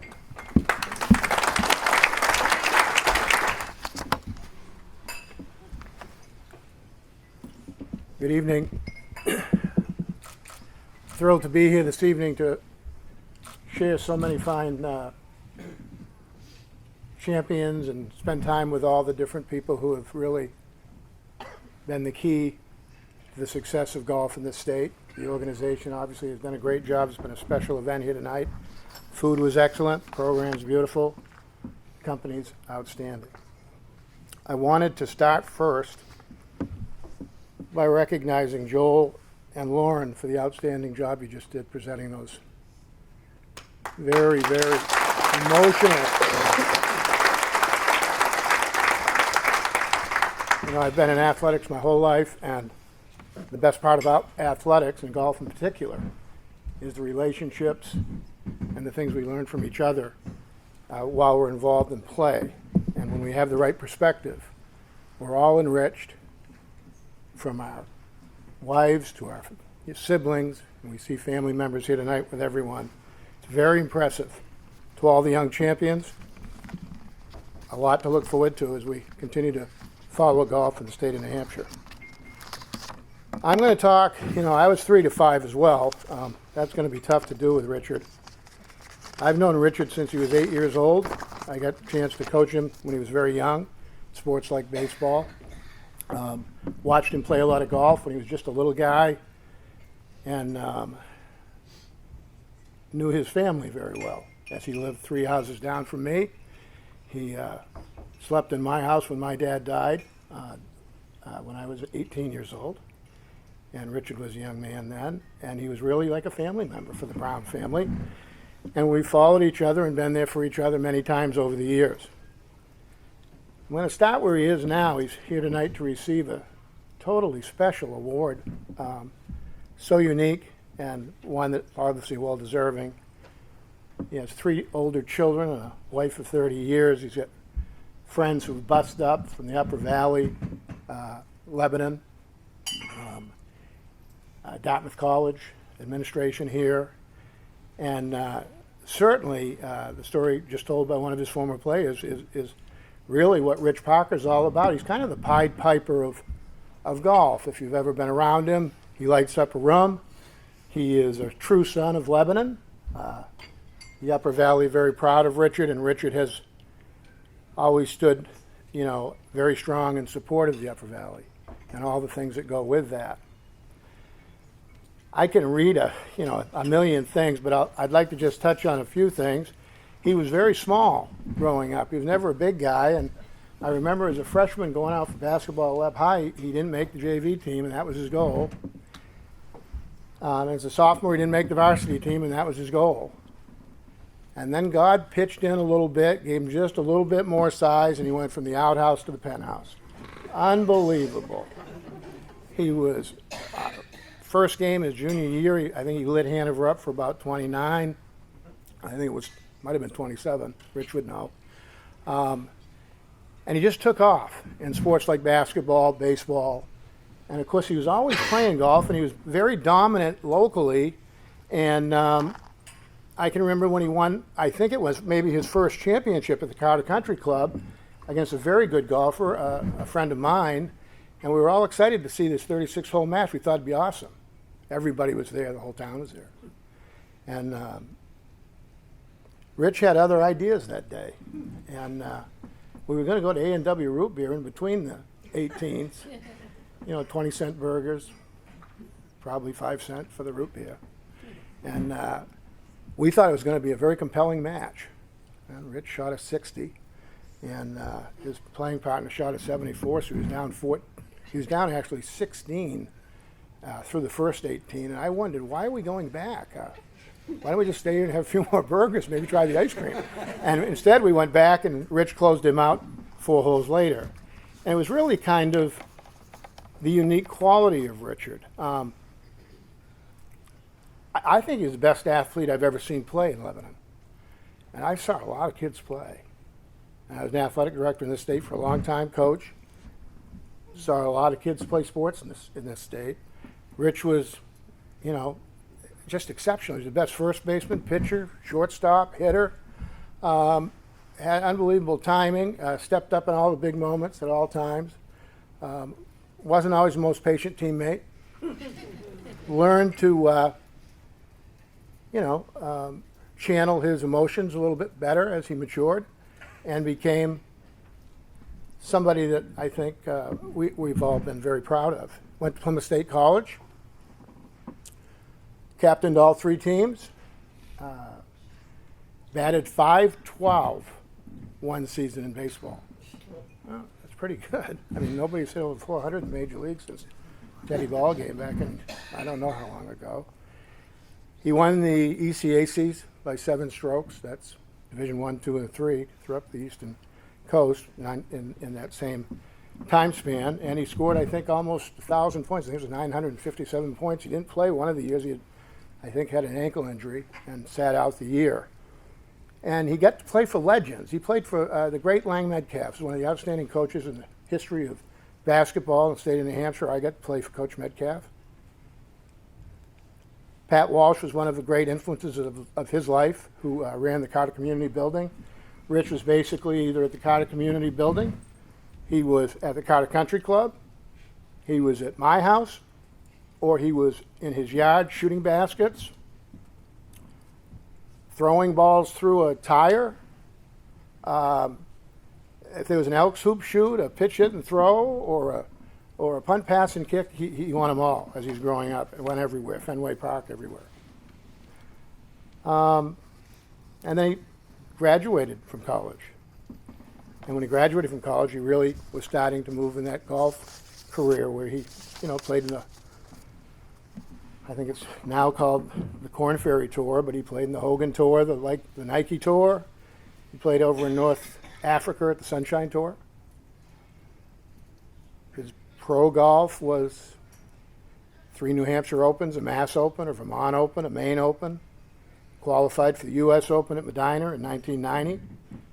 Competed in the Senior Open in 2010. He was the Vermont PGA Player of the Year in 97, New Hampshire in 99. He won the 2018 New Hampshire Senior title. He's a Senior Player of the Year. I mean, that's the golf stuff. I know we're here for golf, so it's very important, obviously. But here's some of the things I don't think you do know about Richard Parker, and that's really what I'd like to just share. It's more the humanitarian side of Rich. Rich has, I think, run at the Carter Country Club 19 different Greenie Opens, they call it. And it started with the loss of a close friend at Plymouth State, and he decided he wanted to do something for that friend and embarked on the journey of an annual fundraiser that would contribute to a family in the community, somebody who had lost a child, had a major crisis coming in their lives, and he would gather people to the Carter Country Club with an auction and everything you can imagine in terms of dressing up the event. And I think in those 19 years, they raised over $800,000 in that one event. And he has since picked up, and they're running one this weekend. It's its 5th year. What started as a pub crawl. And the pub crawl is now, has an auction component to it. And they'll be at the Legion this weekend. And that's been over $100,000. And that one is for fuel for the winter for the veterans in the Upper Valley area. And it's that humanitarian side that's in contrast with Rich telling somebody that he should have gotten to the bag earlier so he could have gotten the double play, and the maturity and the growth that he's had throughout his life. And it's just been remarkable to see from my perspective, and I think he would probably be inclined to say that the most meaningful things he does in life is the individual relationships. I watched him work the room tonight. He looks in everybody's eyes. He means it. He cares deeply about people. He cares deeply about his role and responsibility as a leader in the state of New Hampshire in golf, as a member of a very unique fraternity of college golfers in the Ivy League, as a father, and as a husband. And so I could go on and on. I mean, I'll tell my version of funny stories. I'm not a comedian, so I don't have a lot of funny stories. But this one, Richard was on the radio the other day. He has a radio show in town called The Buzz. And it's like a cult that would listen to the radio show. Robbie Woodard, who pitched for the Red Sox, and Richard have been doing this probably since 2014, 2012, sometime around there. And he was telling a story about, Woody said, Rich, what was the greatest lesson you ever gave anybody during your time as a club pro? And Rich thought about it for a second. He said, well, probably the best lesson I ever gave. I was at the Lake Sunapee Country Club, and this pretty affluent guy in New London, I lived in New London for the better part of my life, my adult life, came up and said, Rich, you got a second? I really need a lesson. I'm going to be playing tomorrow morning. And Rich said, geez, it's 6:15. Yeah, we can do a lesson. And at Lake Sunapee, it's not right near the course. You kind of have to get in the car and go back, or get in the golf cart and go back. They do. Rich stands there and he watches him hit 17 shots. And he had complained with Rich that he had the shanks. And in the 17 shots, they're almost identical. They all go exactly the same place, 17 times. They're all horrible. And he turns to Rich and he goes, what do you think? Rich goes, we're done with this lesson. He says, this is what I'm going to tell you. He goes, you've got a very complicated swing. There's 17 moving parts in that swing. None of them work if they're not all linked together. He said, so I'm going to tell you tonight, before you get up tomorrow morning and play that important round you seem to have felt you needed to have a lesson for. Stop by the store on the way home, get 2 6-packs of Budweiser, drink every one of those Buds, and just go out and play tomorrow. 3 days later, the guy comes up to Rich. Rich is sitting somewhere in the club. And he hollers across at Rich. He goes, Richie! And Rich goes, yeah. He goes, best lesson I've ever had. Never played better. Right? Rich went on to talk about the experience by simply stating, it's very important that you believe in yourself in whatever you do. So now he almost became like Socrates or somebody, a philosopher. Right? And he said, for the young athletes, the student athletes at high schools and stuff, the biggest thing is you put so much pressure on yourself. You take so many things to the event instead of the focus. Because golf, obviously, a major game of execution. You have to trust it. You have to believe in it. And I just thought, gee, look at that growth. It's unbelievable. Let's see what else I have here. If his mother was alive today, she was a big, strong, left-handed golfer in an era where, the women were just starting up, and we're talking like 1965, 66. And she played out of Carter Country Club, had a lot of enthusiasm, and boy, did she make darn sure Richie did the right things. And she was so enthusiastic and was such a radiant person. Her personality just bubbled whenever you saw her. And of course, living in the neighborhood, I knew Mrs. Parker, and I think she was a great influence on Richard. I think she'd just be ecstatic to see how far Richard's come as an individual, and to see what a fine person he is, and what a treasure he is for so many of us that live in the Upper Valley. I see people in the Upper Valley who have parents that did so much for the kids in our community. The Keens are here. Their parents did so much for the Lebanon community. My son's an associate athletic director at Marshall, and at Marshall, they talk about the sons of Marshall. And so I'm corny that way now, and I think when it comes to Rich, he might be the most important son that we've had in Lebanon. He's been an icon.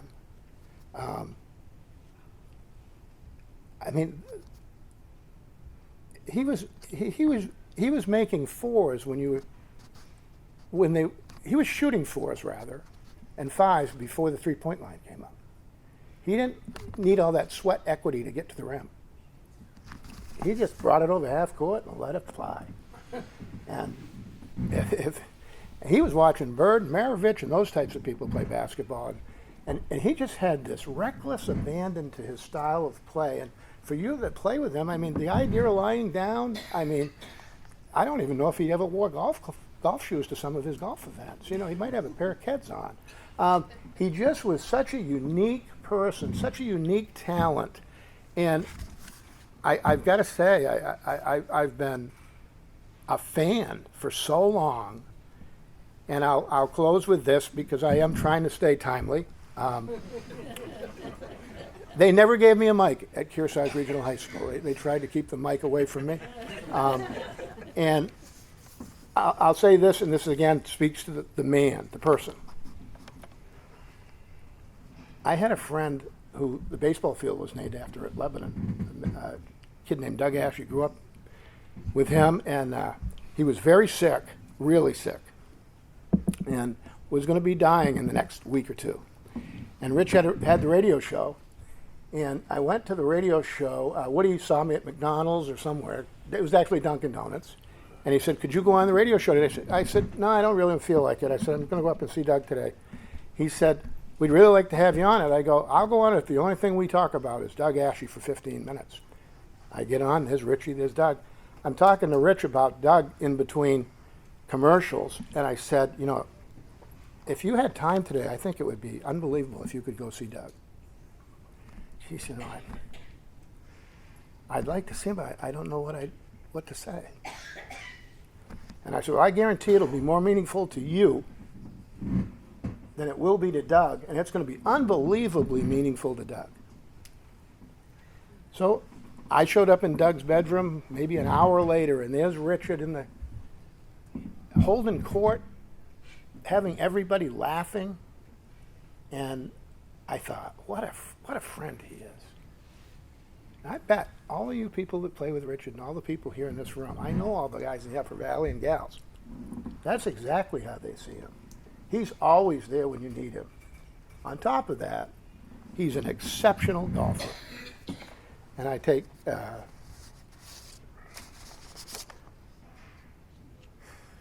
no more joy than to be here and to welcome Richard to the New Hampshire Golf Hall of Fame. Rich?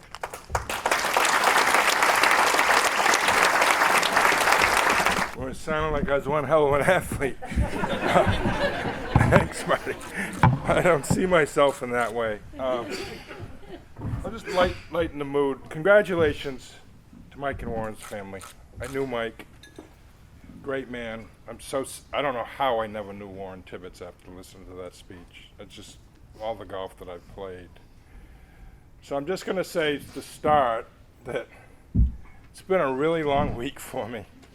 I went on a Labor Day hike with my wife, first time ever, and I tore the tendon in my plantar fascia. So I've been wearing a boot for 7 weeks. I came home Monday, a little wet out, a little pissed at the dog, chased the dog, the boot slid out, I tore my left groin. So here I sit tonight. That's why I'm hobbling. But I'll say what the groin did, it got my mind off this. For some reason I was uneasy about this and just what I was going to say or what I was going to do. I remember Philly called me, cheesesteak, Phil Pleat called me, and said congratulations, and it was kind of weird. I told my wife, I didn't tell anybody. Scotty sent me a text. And then I went to China and did a camp. I told everybody in China. Everybody, hey, congratulations. I just didn't really say anything to anybody. And then Barb posted it a couple weeks ago, and then it got out. Listen, this is a huge honor to be here with all these guys that I've played with. I don't want to screw up the thank yous, so I want to start with those. Obviously, my wife Barbara from 30 years, and any golfer in here knows, if you play any amount of golf, which we've played a ton, the brides, it's just a lot of traveling. It's a lot of lonely nights for both of us, but worse for her with the kids, and we'll get to that. My kids are here, Ginny, Anna, and Trey. That's how I know this is a big deal. Everybody's home, right? I don't know if you noticed, we took the yellow limousine down here, the school bus, right? We've got a driver. It's a big night for us, the Parker family and the Lebanon people. I really got to thank, so I've got two of my best friends here tonight, my buddy Shaney. So my biggest supporters really through my golfing career, Shane's one of them. Scotty Peters is number tied for one, did so much for me, and we'll get to you. One of my best friends, Natch, here tonight. Natch, raise your hand. Now, Natch it's a story. He's battled 2 cancerous brain tumors, over 15 years. He's had everything you could possibly have wrong with you. We could just do a show on him tonight, honestly, the things that have happened to him. He's still here, and he's down here with us on the bus tonight. What an inspiration. And then there's Big Chad. Everybody knows Chad. Chad Hemingway has gone everywhere with me. And I'll just tell you one funny story about Chad's bigger than I am by like twice. Same haircuts. We playing in a senior tour event up in the BC Open up in Endicott. We're playing in the senior tour event. And this guy named Fred Holton from Arkansas, he comes up to me and Chad. He looks at me, Chad, he goes, "Boy, you two must have had a big mama." Chad's like, "We're not brothers." So, Shaney, for everything, all the traveling that we did, we've been there through a lot of heartache. You know, I mean, when I missed the U.S. Open and just that with the whole cluster that happened with that, but we went everywhere. We don't have time for all these stories. Scotty, right from the beginning, when I first turned pro, we moved back from Montana after college. We moved to Montana, Natch and some of our buddies. I came back. The Johnson family played a big role in me turning professional back then. Well, Scotty was just started with golf and ski when I started to play as a pro, and I carried the golf and ski bag. I scattered more golf and tees from here to South Africa, the tees, golf and ski tees. I had the head covers. It was, you know, that whole crew down there, Scotty's father, Seaver, Scotty caddy for me in the Senior Open. And Natch has always been a big supporter of mine, like just, you know, and it's, honestly, every time he came, I played great. And I should have brought you more. But there was more to it than that. But really, Natch has really been a big part of me. Then go through the group here, we've got Alex Kirk, right? My roommate, office mate at Dartmouth. Big Al does so much for me behind the scenes. He's just so connected to the PGA world. He makes my job a lot easier than it is. And I appreciate that, Al, I do. My boss, Richard Whitmore here from Dartmouth, we've been through a lot together. Oh my God, you guys know the story. Lost the program, lost the course. Richard's been there the whole time. It's awesome. Thank you for coming. It means a lot. And Marty was my coach. We had great coaches. He said it. Marty was one of them. John Bagonzi, Lang Metcalf, Pat Walsh, Jimmy Vania, my golf teachers. Eddie Dehigh was my first. Deshays to you. When I was 10, he changed my grip. I remember we were at Hanover Country Club at a junior clinic. You guys know Eddie. Yeah. And he changed my grip. I go, "What are you talking about? I'm good." He's like, "You're 10. I said, "Okay." We changed my grip. So Eddie was my first. And then Peter Keene. Peter Keene was working at Carter. So Peter Keene was my second teacher. Then it was Bobby English, who nobody knows but me in this room, was a pro at Carter. And then it was Bill Johnson forever. And then it was Leo Reynolds. So I have one left alive. So I'm kind of running out of people to go to. The beauty of most of those guys, for me, that it was usually 5 balls. Watch me hit 5 balls, these guys. I had a simple swing, as I know now, because I don't. And those guys knew my game, and those are the people that knew my game. I used to drive to Burlington, to Basin Harbor. I'd leave at 4 in the morning. Leo was up there. I'd get there at 6:15. I'd hit 7 balls. "Okay, Leo, thanks for the lesson. See you later." That's the truth. I mean, these guys were so good. They knew my game. My game was simple. I mean, Steck, you still, like, you've played great more than 30 years. You've been great for 45 years. You know, I think of junior golf. I think of John Jemas. I think of Steck, Huey Barrett, the Kennedy kid, Jack O'Keefe. Like, I can remember the junior golf. I remember the tournaments. You know, both those juniors I won. The first one I won, I was 2 down with 3 left.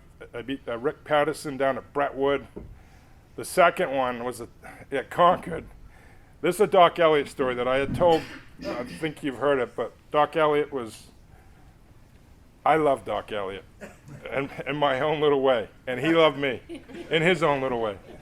But so I had won that junior, but the thing is, I just wasn't golfing. Like, I went to baseball practice in the morning, I played golf in the middle of the day, and I played basketball, baseball at night. That's just what I did. I wasn't a golfer. I just didn't do that. Like, the last thing I ever thought I was going to be was a golfer.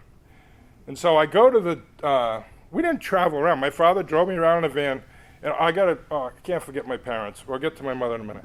And so I go to Concord Country Club, and I pull in, and Doc Elliott's like, well, what are you doing? I go, what do you mean? He goes, you don't have to qualify. I go, why? He goes, you're the defending champ. I go, I'm qualifying. He goes, why? I go, I've never played the course. He goes, so you think you're so good you're going to qualify? I said, I told you I've never played the course. I didn't tell you anything about how good I am. So he got pissed at me. That kind of got us off to a bad start. Long story short, I make it. I'm not the first seed. I shoot, little 73, 74 back then, right? And I got in the finals, and I was 5 down after 7. My buddy Dupe was on the bag, Natch's best friend. I said, you know what, Dupe? I'll carry my bag now. I end up winning on 17. It was unbelievable. That's my junior. You read these resumes over your champions, I'm like, I had a horrible amateur thing. I won like 3 tournaments. Steck won like 74. Philly Pleat won like whatever, and Bobby Mealcarts. I'm kind of jealous of that, honestly. Because you guys are such good friends, and I go to these senior events once in a while. Like I caddied for Rob, when he won the last round, and see all these guys again. I'm out of it. I'm just out of the mix. I've been out of the mix. And Rob, congratulations! What a win! That was amazing. Like Davis Mulaney's here. Wow. Now these are my former players, and James Pleat. They finished. These guys, they know how to play golf. Unfortunately for me, all my players get great after they leave. Right? They do. We put in that last group, and I got the boot on. I said, I sent Rob a text and said, hey, and I talked to him before. I said, listen, I didn't come to the state AM finals and Davis had called me. He goes, are we going to watch Rob today? I said, no, I'm not going to curse him. He goes, me neither. I said, okay. He loses in a playoff. So I see Rob, a couple weeks later, I said, you know what, I was going to come. He goes, you should have came. I go, what are you talking about? He goes, I wanted you there. He had more fans than me. I'm like, okay. I said, well, if you get in contention again next year, I'll come. And then Joe wrote something sends me a text. So I text Rob. I go, you mind if I come watch? No. I said, you mind if I caddy? No, that'd be great too. I show up in the boot at Rochester. It was an absolute clinic. He played with Jim Silly. Jimmy, really good golfer, Jim. That's the first time I think I've ever seen you play, 18 holes. Really good player. Rob, it was insane how he just dominated that golf course. And the thing I told him I was most proud of, we use the yardage sheet. I still don't have one of these. We played from the ground up. He played. I just was giving him. I said, if you want some information, ask me. That's how it works for me as a caddy. He never hit a ball over the green, something I never did, right? He did the little things. The other 2 guys, they got a little greedy, over the green, bogey, double bogey. He had 26 putts, and he putted 5 times off it was a masterpiece. And then I'm driving home, I'm thinking, did I have anything to do with that? Anything? Besides give him the hot dog, But it was so awesome. It just is so awesome. And James, we know James. He finished second. He wins this. He wins that. And the 2 greatest fathers I ever had as a coach. This is my 19th year. Are in this room tonight. I had Joe Henley for 4 years, All-American golfer at Dartmouth, a couple times. Knowledgeable, so funny to have as a parent. Because most of my parents don't play golf and act like they did. And we got a guy like Joe who was better than me. And it was just so cool. So I'd come out the fairway after Rob would play the hole. And Joe would always be standing in this weird spot in the woods, on the cart path, somewhere. And he's like, Coach, what would you have done from here? I said, not what Rob just did, apparently. That happened 10 times. And then, so he graduates. I get James Pleat. I've got these 2 guys for 8 years. Phil Pleat and Joe Henley. Oh, my God. It was a joy. And honestly, I taught more to Phil than I did James. Honestly, I did. He still texts me now, how do we do that Harvey Ward chip? Right? It's just a pleasure. You know what? And the coaching side of this, I love it, right? I'm getting older. I love the kids. You know, it's highs and lows, but golf's like this much of it, you know, in the end. We spend so much time together in the van, and, you know, it's just the education part of it. It's a lot to it. You know, it's the best job there is. You know, anytime you hear someone quits a college coaching golf job, they got fired. You don't quit these jobs. These are great jobs. You're working with these kids. They always come back. They love you. We love them. You know, that's my life now, right? You know, the golf stuff, listen, I look back at and listen to the stories about me. It's just like, I just don't see it. I don't see it. I don't. I know that I did some of the stuff you said, probably half of it. But, you know, and I don't want to sound like a jerk. That's what I was nervous about. But golf, when I was playing my best, was so easy. It was so easy. I never practiced. All I had practiced was putting. I putted every day at Carter on the little green. I still do. You know, everybody's right now is consumed with ball speed, launch monitor. I'm like, what did you shoot? Like, what are we doing? Like, we just played golf. That's all we did. And you know what? I just had a run there. I mean, I know you guys want to hear stories. I wish we could do a question and answer. I know we can't, because I'm not going to tell you a bunch of stories. I'm going to tell you the greatest golfing day of my life in New Hampshire. So I always said it, Old Hanover Country Club. I said, you know, I got to recognize Jeff Julian tonight, right? We lost him years ago. My running mate, he would be so proud tonight. He'd be here. And we played a lot of battles. But my greatest, so I always said, if they ever hold the U.S. Open at Hanover Country Club, I'm winning. Right? We host one professional tournament there. This is when I was in the New Hampshire PGA. I think I was working at 4U. Scotty, we used to go to all the pro-ams, him and Mikey and the whole crew. And we played the New England Pro Tour, played a 2-day tournament at Hanover Country Club. I shoot 61 in the morning. I get in the rig. We drive down to Beaver Meadow. I shoot 66 in the Pro-Am. I come home. They said, how'd you play? I said, I had a pretty good day. I had a pretty good day. That was the greatest golfing day of my life, honestly. You know, the funniest story, I have to talk about my mother and my father, right? So I'm going to, and I'll tell you where my life changed. My parents died 29 years ago in the same year. And then my roommate from college died 24 years ago. I went from being selfish rich to me now, right? I figured it out. That's what it took. But, you know, just the you know, the stories. My mother she was so tough. I mean, even till the day she died, she said she could beat me in basketball. I'm like, what the hell are you talking about? It was so stupid. You know, very disciplined. We had a ton of rules. And I get it. I get it now. Like, you know, I had to be home at night, every night, 5 o'clock for dinner. Who in the heck had to do that? Anybody in this room? Every night, 5 o'clock. Right? That's the kind of stuff we were. But you know what? She was unbelievable. She was a great mother, tough. My father, he drove me to tourneys. How'd you play tonight? How many points you scored? Yeah, good for you. No one ever got too emotional. But the funniest story, and I told it before, but I know not everybody. So my mother was tough on me. She was. And I played at one good round at Hanover. We used to play Saturday, Sunday morning, 4:45 in the morning, Breakfast Club. I'm out there in rubber boots, shorts, and a golf shirt, only because it was Hanover. If it was Carter, it would have been a T-shirt. And I came home. I didn't come home for a couple days, but I came home a couple days later, and my mother said, heard you had a good round the other day. I said, yeah, pretty good. She goes, well, what happened on the back nine? I said, well, I shot 32. She's like, we shot 28 on the front. I'm like, I shot 60. Yeah, I just want to know what happened on the back nine. That was it. Right? Like, oh, well, you know, that's how it was. But you know what? I never had any pressure on me. Nothing from my parents. I did it. Right? Hard work. When you're alone, right? You get good when you're alone. I think that's lost. I spend so much time alone. Marty talked about it, those teams that I got cut from. That killed me.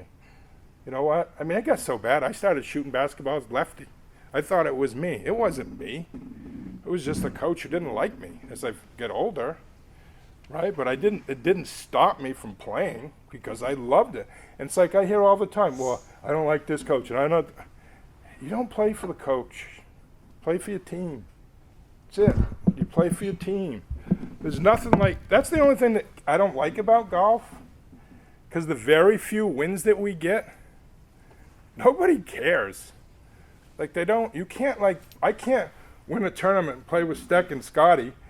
I win and they finish 4th and 5th. We're going to drive home and hear about how great I played. No one cares. They don't. That's what I don't like about golf. I really don't. We don't get to win that often. We should be able to brag a little, right, Steck? We just can't. And listen, this game has been so good to me. The last thing I ever thought I was going to do was be a professional golfer. Last. Even my senior year in college, I was going to be a phys ed teacher and a high school basketball coach. And then I got out of college. I don't even know. I got hooked up with Huey Barrett. This is another story. And I turned pro when I was in college. And I'm like, he talked me into it. We go to Florida. I won $200. I'm like, wow, this is fun. And then, my first time out of college, I won the Hampshire Open. Then I won it again. And I'm like, wow, there's something to this. And then, I just started playing good. I got the sponsor from Mr. Johnson, and Scotty was with me. I really I'll wrap it up here, just how I went through tour school and stuff. And, I remember the first time I went to PGA Tour School. I'm like, are there in Lebanon's the PGA Tour, like the guys on TV? I'm like, yeah, I'm going. Like, why? I'm like, I'm not sure.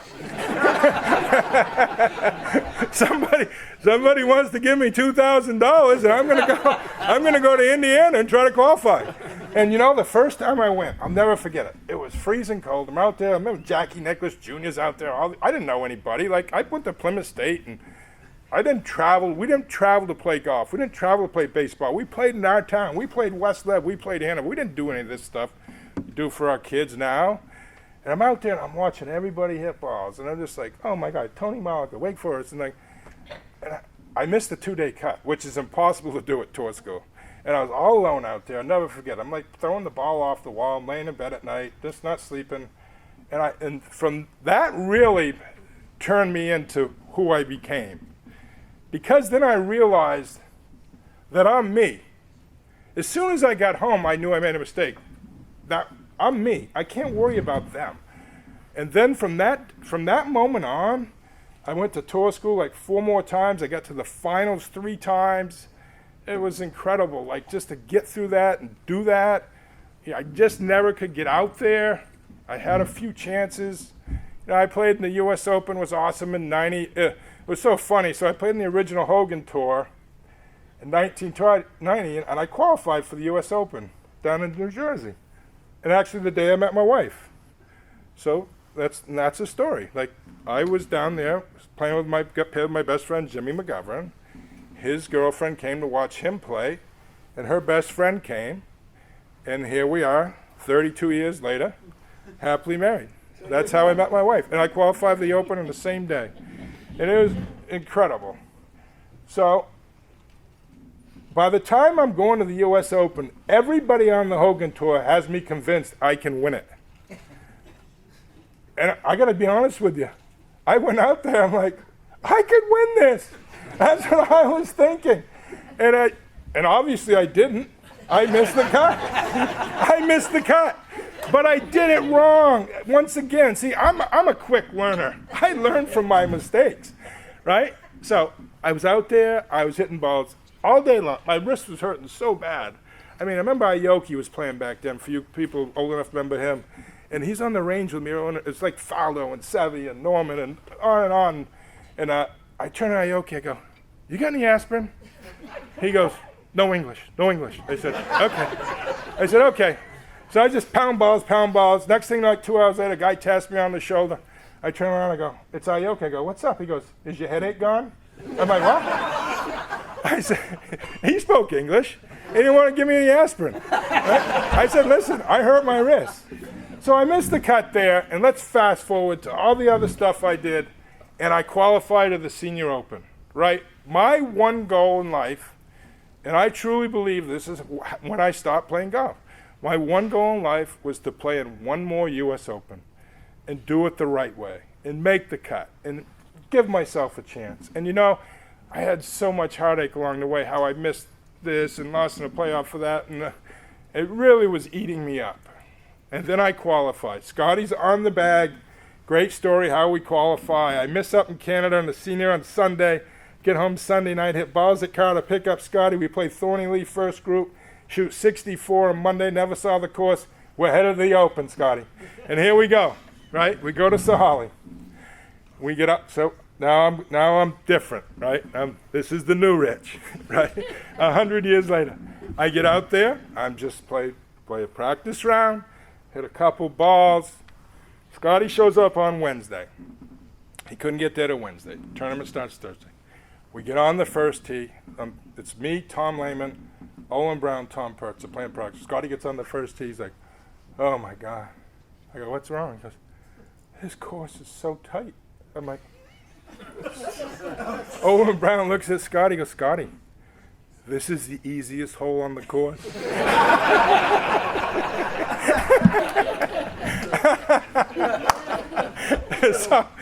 So we play a good first round. I've got it in my head that I am not going to shoot at any pins. And I didn't until I hit the most unbelievable drive on 18 on this 500-yard par 4. I've got a 6-iron into a front right pin, and I shoot it right at the pin, and I cut it right of the hole, right of the green. I have no shot. I chip it 90 feet from the hole, 2-putt it, we shoot 71. The only pin I shot at. I putted from 40 feet the whole day. We make the cut, and how we made the cut was insane. So we come out the second day, and we have a fog delay. And we're on the, Scotty can tell you better than me, it's like Bernhard Langer. Everybody's there, Freddie, the whole crew. We're all telling cheating stories and this and that, and you know, having a good time. And I weren't playing very good. I'm glad the fog came in. I was a couple over after like 7 holes, I think. I was 3 over at the break. So we come down to it's coming down. I've lost my driving game. If you remember, Scott, I was hitting that hybrid off the tee. And we come down to the last hole, and we think we're right there. We're playing in the morning, so we don't know. It's a par 3, 210 down the hill over the water, big calorie, thousands of people. I hit this hybrid there, I grease it and doesn't cut, and I'm like, no, that doesn't look good, Scotty. It goes over the green, and Scotty's up ahead of me, and I see him put the bag down. He's got the head down. I'm like, that's not good. We know we need a par. I walk over, I look at it, I said, Scotty, I got it. A little chip shot up over the rise, right? I chip it up there, like up over the rise. I've got a 9-footer coming right to you, except you're like 7,000 people sitting right here. And I stomped that thing in the middle. You would have thought I won the tournament. I give it one of these, and we made the cut. And that really is when it all stopped. That's when it stopped. And I got to tell you, being hurt, I've been hurt now for 2 months and can't play. I want to play again. I'm gonna play golf again. I'm not gonna be me. I'm gonna be once good as I once was, but I'm not gonna be always good as I was. And being hurt, which I've never been in my life, really, so I can take this. Like people, I'm like, this is fine. I can deal with this. I played sports since I was 1. I've never been hurt. So I'm gonna make a comeback, not for you guys, but I'm gonna get to play golf again. And then this is the last little piece of this. You know, I checked all the boxes, the teaching. I saw the criteria. I did them all. Teaching, played some decent golf, right? Contributing. You know, the fundraising stuff. I'll just say the one thing. This has been a really hard week because every year is my last year for my fundraiser for like 14 years now. After 10 years, I'm like, this is the last one. This is the last one.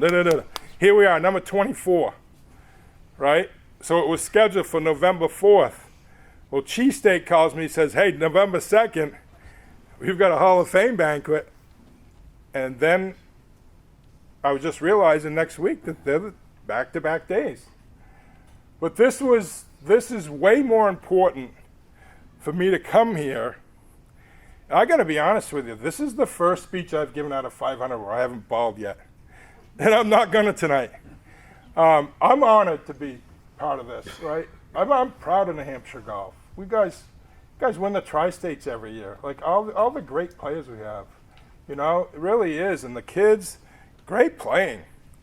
I mean, dominate. I know one of the girls said she was looking for something. She won every tournament. I don't know what you're looking for, but whatever you're looking for, keep looking. You know, really great golf. Really, it's so nice to hear. I mean, we're removed where I live. Like, you guys have like the Southern Union leader, right? We don't know anything. You don't know anything about us. We don't know anything about you. But you know what? To be here tonight and to be honored and see all the people that were honored, like the Warren Tibbett story, I should have known that story. I've lived here for 62 years. You know, one of the greatest ever. That made me sad, really, hearing that story. Because that sounds like I'm just, you know, Warren's as crazy as I am. You know, we probably would have been buddies. I don't throw clubs, but that's okay. And you know what? Bottom line here is, I love being a coach. I love helping people. I'm going to love golf again. I love my family. And Marty, thank you so much for coming tonight. You're like, oh my God, you meant everything in the world to me. You always have. You've made me the person I am. Thank you so much. I'm proud to be a Hall of Famer in New Hampshire.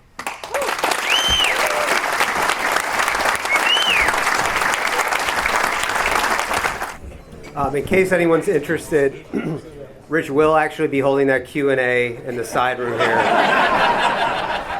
That does conclude our program for the evening. Thank you so much. Congratulations again to all of those that were on this evening. Thank you all for continuing to support golf in the state. We hope that everybody has a great winter, and we'll see you back on the course next year. Thank you.